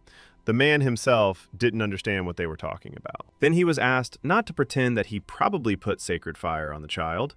The man asked in surprise whether it was the elders who did this. In the end, after all the discussions, it became clear that Isaac did all of this. He just somehow managed to use all the holy spells. The secret scripture is a legendary treasure that allows one to instantly learn and cast the spells contained within the book. Isaac knew it was a good idea to take the book from the vault with him. It was weaker than the flame magic he used when he was the Demon King, but still quite useful. The elders were discussing whether his mother had used a divine spell. Even though she was not a fire user, she was the complete opposite. It's not even a matter of his talent now. It's the same as writing poetry without learning how to write, although even the brilliant Saint Melissa mastered reading before casting her first holy spell. Isaac's assistant joined the conversation and remarked that it wasn't even more surprising that he was able to destroy the Pope's blessings. And then they reported that it was baked. That's right. And they also asked to bring the medal because it needs to be checked. Suddenly, it was discovered that she had disappeared somewhere. It's just unbelievable, because she should have been there all this time. At that moment, Goel said that he threw her out. After all, they themselves just recently asked to get rid of her. Then a quarrel broke out between the elders, and they were already getting ready to set off again in search of the medal. Goel knew that melting the Pope's medal, which was supposedly made of an infusible metal, would require some effort. And the heads of Joshua certainly shouldn't hear about this. They in turn will not be able to confirm this without evidence. A few days later, Eli was located west of Joshua's duchy. He informed the others that the mansion was not far away, so there was no need to relax. And suddenly he saw something that really caught his attention. At the estate itself, the elders couldn't understand why the Skeleton King's body wasn't coming out. The hero was just happy about all this laxative stuff. The elders were already in despair that he drank 300 bottles of poison and ate 500 fruits from Julius's house. The hero thought that the fruits were delicious, and they could increase the intimacy with the holy beast. Holy beasts, in turn, are very helpful in battle. No, there is no reason to avoid them in the future. The boy will need them to defeat his father and the gods. And Joshua's house itself obviously has to have one of these too. The boy thought about this and saw him through the window. And it was the holy beast Joshua, the holy whale. This was not the most surprising thing, because sounds began to be heard from behind the door of the room, and soon the door swung open, and the patriarch entered. Upon seeing him, those present immediately greeted him. Isaac finally saw who the current patriarch and his grandfather were. Considering how strongly he radiates survival, the boy has a good feeling about it. Relai asked his father to give them a little more time. Opening Isaac's stomach wouldn't solve anything, but the boy thought that in order to keep his uncle from worrying, he wouldn't cut him open for anything in the world. The old man in turn pointed to the boy and said to send him into all your flames. The protagonist was horrified, thinking that he had misunderstood the meaning of survival. It was unclear why he was burning. Probably only his uncle was on his side. Riley noticed that he was still too small to enter the flames. The boy thought it sounded like they would burn him. The younger son asked his father to change his mind, but the older one said that it was too great a reward for him. Of course, if they throw Isaac into the fire, they can retrieve the Skeleton King's body, and he will most likely become stronger thanks to the blessing. Relai asked to give them a little more time, but his brother suggested simply opening it. Isaac kept thinking that they were a crazy family. Goel reported that the flame and water in the temple were the secret treasures of the house of Joshua, used to raise the saint, and they were proposing to use them on a weak, snotty baby. The hero understood that everything this man was against was definitely good for him. He stated that Shuri was a perfect fit for him. It must be remembered that it was he who defeated the demon in the relic vault. Riley asked what he was talking about, because it was about the language that defeated the demon. The older brother noted that the dragon must have been mistaken. It was unclear how a boy who couldn't even walk could do all this. Riley said that his brother was going too far. Isaac even used that flame to burn the metal that Dad sent him. They saw it with their own eyes, so it can't be denied. Suddenly, Eli took this very thing out of his pocket and asked if this was the metal they were talking about. The only one who has a connection with heaven is the Pope, and the object imbued with the blessing of the said figure is blessed gold. The hero knew that he could melt it so easily, even as the Demon King, and it was unclear how it happened. Could he really have become more powerful in this new body? Seeing the metal, Relai asked with surprise how he found it. The patriarch noted that he picked it up along the way. It was at the bottom of Lake Eliseva. Riley asked his father to see that the boy's flame was so powerful that it could melt the father's symbol, and Isaac himself was glad that they could now show that Joshua's house was superior to the father. Uncle continued to say that he could withstand the Demon King's fire. The elder also confirmed that Isaac would be a great Skeleton King hunter. Many townspeople have suffered from the Demon King, who still lurks in the shadows, and if this problem is ignored, a new era of the Demon King will come. Whisper told the gentleman that the imposters were similar and were causing mayhem. Isaac said he wondered who it could be, but overall it wasn't that important. It would be even better if they attracted more attention. Suddenly, Relai shouted that now it was necessary to remember what happened 70 years ago. The demon rabbit broke into Joshua's house and destroyed everything. Hearing these words, the main character was surprised. Uncle said he did it, declaring that he wanted to break the line of holy blood. The mere thought of the curse makes his blood boil. The subordinates told Isaac that this could not be, sir. He thought about it. That is why they spoke of a long life expectancy. The curse of the average demon is nothing more than child's play. He will simply suppress it with superior mana, and it will be lost, the elder suddenly said. Even if it does not kill them, it poisons their lives with erectile dysfunction or growth retardation. Many of those who lived all these years were without a single hair on their heads, and upon hearing this, Isaac thought that he would kill the scoundrel. The patriarch looked at the baby and said that everything was bad. His eyes were red, and he was also cursed. This only means that fire and water will not be enough, the boy became wary, thinking that it was causing him anxiety. Then Eli stunned those present by telling them that the Holy Spirit was giving him. Isaac understood that the Holy Spirit could only be obtained through free will. He needs to reach an unprecedented rank so that even the gods will take him into account. It will be just wonderful, and he will surpass everyone with the help of the Holy Spirit, after which he will stuff the asshole. The eldest son asked in horror, "What other Holy Spirit is this too much?" It is passed on to those who brought glory to the name of their house, and this child has not done anything to them yet. Even if he was able to melt the metal, it is simply a vulgar symbol of the Pope's hostile intentions. Does he not think it is no coincidence that they put it up so easily? Father reported, when they sent this so-called gift, what he basically did. Heaven dared to insult them in their own home. Was it not he who brought them back safe and sound, and now protects them? What has he done except belittle his nephew, and now he intends to keep him? Even animals protect their family. And Joshua's house is built on the principle of protecting the weak. The little child they are supposed to cherish and nurture helps them restore their honor. Is this not an example of honoring the name Joshua? Then the patriarch asked to call everyone from the main house. He personally intends to give Isaac his blessings. A few days later, Eli asked his father what he meant by not giving it to him for free. Eli said, how could he not understand that if they put his flame or water to extract the demon king's peace, he would suffer? The anti-demonic properties of the fire and water of the temple are too strong for him to master the rites of exorcism. The son said that if this is the case, then Isaac will not rise above the 5th rank priest. The father confirmed this, saying that he will remain forever at the 4th rank. He's going to give Isaac a choice between fire and water, as well as the Holy Spirit, which will be more than enough to test it. Goal was happy about this, thinking that he knew he would not give the Holy Spirit to the little one just like that. The old man approached the baby and asked him to choose. Relai knew what was in these balls and mentally asked for the tongue to choose a white ball. A little time passed, and the hero reached out to the red ball and began to examine it. The older brother then told the younger one not to get too upset. Because the 4th rank is also not bad, suddenly they saw something strange. The red ball in the baby's hand immediately crumbled into pieces and a large flame gushed out of it. Those present were very surprised by this, especially when they took a closer look, because it turned out that the Holy Spirit was revealed inside this ball. The eldest son asked his father what was going on and why the Holy Spirit was in this ball. The man asked him to be quiet. He didn't tell anyone that there would be only one Holy Spirit. The roots of Joshua's house are in the water, but the child who created the flame was so powerful that it melted the father's gold.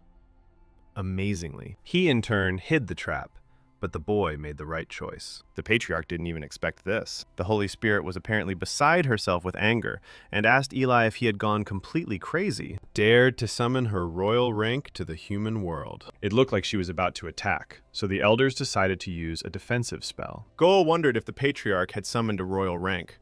Perhaps he wanted to burn all their lands. The man said that it was not him at all, but the baby who did it. This brat and this place have every chance of becoming his grave. Isaac thought that he had brewed only a drop of holy power to summon the middle rank.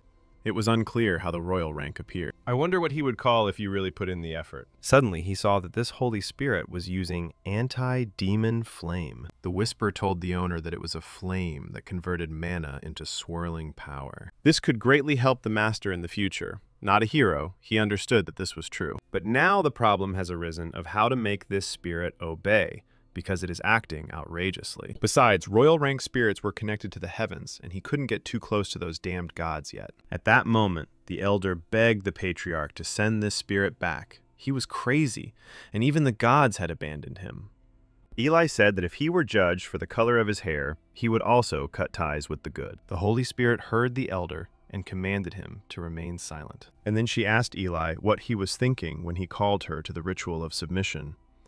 He answered her that it was not he who called her at all, and while the girl continued to scream, the old man pointed at the baby. The fire spirit again stated that he had gone mad and sacrificed the baby in order to summon her. Even if his house is falling apart, it is still too unclear what he did with the newborn. It's terrible what's happening to this baby. Isaac, in turn, thought that this spirit was very capable and hostile to the gods, so he should obviously take it and use it as a filter for his own mana. The spirit then said that he would now look at everything himself, and if this child really was the one who had summoned him through the ritual, he would withstand the attack. Soon a fiery flame enveloped the place where the baby was. And when the flames died down, everyone was surprised that the boy was not injured at all. Eli said to the spirit, was he sure that it was this boy who had called him here? Let him choose to enter into an agreement with this child, or refuse and accept the punishment. The Holy Spirit asked what other punishment. Did he really think that a spirit of his rank cared about this?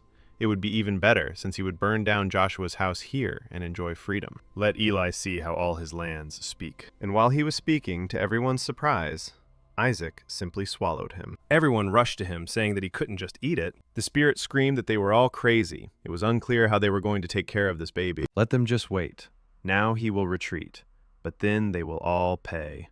The hero felt that there would be teleportation now. The fire spirit had already tried to use it and said goodbye to everyone. But in the end, nothing came of it, and everything remained in place. He was surprised, not understanding why he couldn't use teleportation, but it turned out that he was now being held back by dark mana. Eli stated that if he was talking about this, then the boy had swallowed the Demon King's thumb. Isaac thought that all these spirits were the purest beings of the entire Saint faction. They literally embodied this energy and were weak to dark mana. The spirit felt weak and begged to stop this boy, but no one wanted to help. The Patriarch noted that the Skeleton King's power was too strong for them to get close, and the spirit reported that they would all go crazy and attack at the mere mention of the Demon King. Approaching the boy, Eli said that if the spirit stayed with his grandson and cleansed all of the Skeleton King's dark mana, he would send him back. The fire spirit, of course, did not like this, and he said that he hated everything. If they did not belong to the Holy Family, he would have made cutlets out of them. But has it really come to this?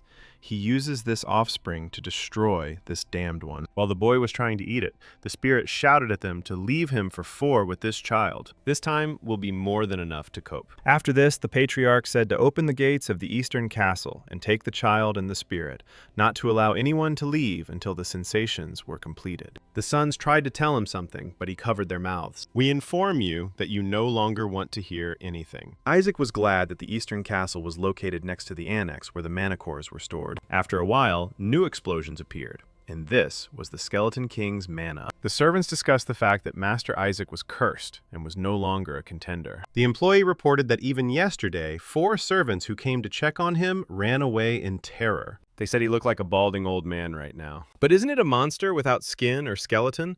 Now that the girl thinks about it, he is there with the Holy Spirit. And all this has been happening for about 10 years now. As usual, the maid ran away from the estate in terror, and the main character's assistant arrived. She told him that she had arrived and asked if he was okay. The Skeleton King's curse must be so strong that he's still small. Isaac himself wondered what she was talking about. He was deliberately lagging behind with the baby. Babies absorb energy much better than anyone else, and there is a level that can only be reached while a person is still a baby. The fire spirit was also in this room and said that his body was in great pain. His name was Lord Shalak. The girl asked him if he had had a good rest, and he replied that he would cleanse that damn child no matter what. He was almost able to finish it yesterday, but unfortunately nothing came of it, which means he is going to do it today. This scoundrel is just a monster. It's unclear how many Skeleton King particles he ate and why, even after 10 years, he has so much mana. And when he wakes up, it becomes even more. The hero himself knew that this was because he had been absorbing mana from the mana cores in the annex for 10 years. The Whisper said that it was amazing. He thought that it would take at least 40 years, but he did it in 10. The gentleman noticed that while he was like this, he finished collecting mana. He couldn't study well because he had to learn on his own, but now he is able to use this 6th tier spell. Then his assistant turned to him and said that everything was fine and that Dad was also mobilizing. They are going to execute all the Skeleton King's servants who threaten the Empire, namely 14 familiars. They will be able to extract the last of the Skeleton King's mana from him very soon, so don't worry. The hero was horrified, wondering if they knew how many things needed to be extracted from them. What other murder? They were damned scammers, and he needed to do something about them, quickly. Suddenly the boy heard Goel praising his son for not only being a good student, but also for being the youngest ordained priest. The man heard that even the princess would be at his initiation. For him to accompany her, she would be the best in the class, and it would be a great honor. Shuri noted that it was nothing. He was his father's son, after all. Goel proudly said that it was true.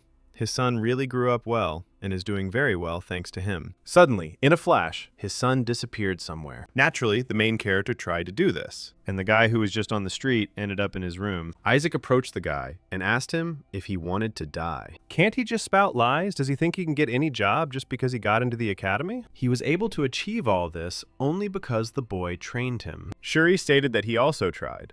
Does he really think that it is easy to become a saint and be the best in the class?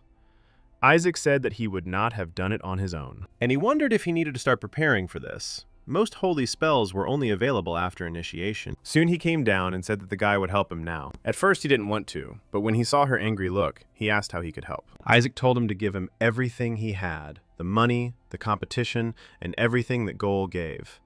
The interlocutor understood that this kid was simply a demon. Soon the hero asked what was going on with the murder of the Skeleton King's minions. Shuri reported after the incident with the relic storage that they no longer listen to orders, and it seems everyone is waiting for them to die, so they need to be executed. The hero noted that nothing could be done, and that it needed to be done before the end of the year.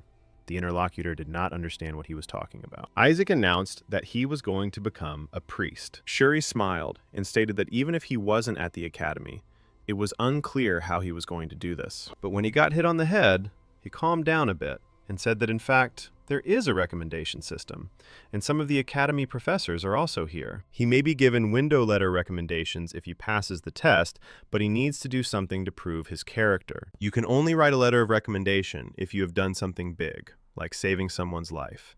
But it will be difficult to find someone to save. Suddenly, Isaac asked if the princess would be at his initiation, and his interlocutor said that she would be. The hero noticed that the princess occupies a very high position in society.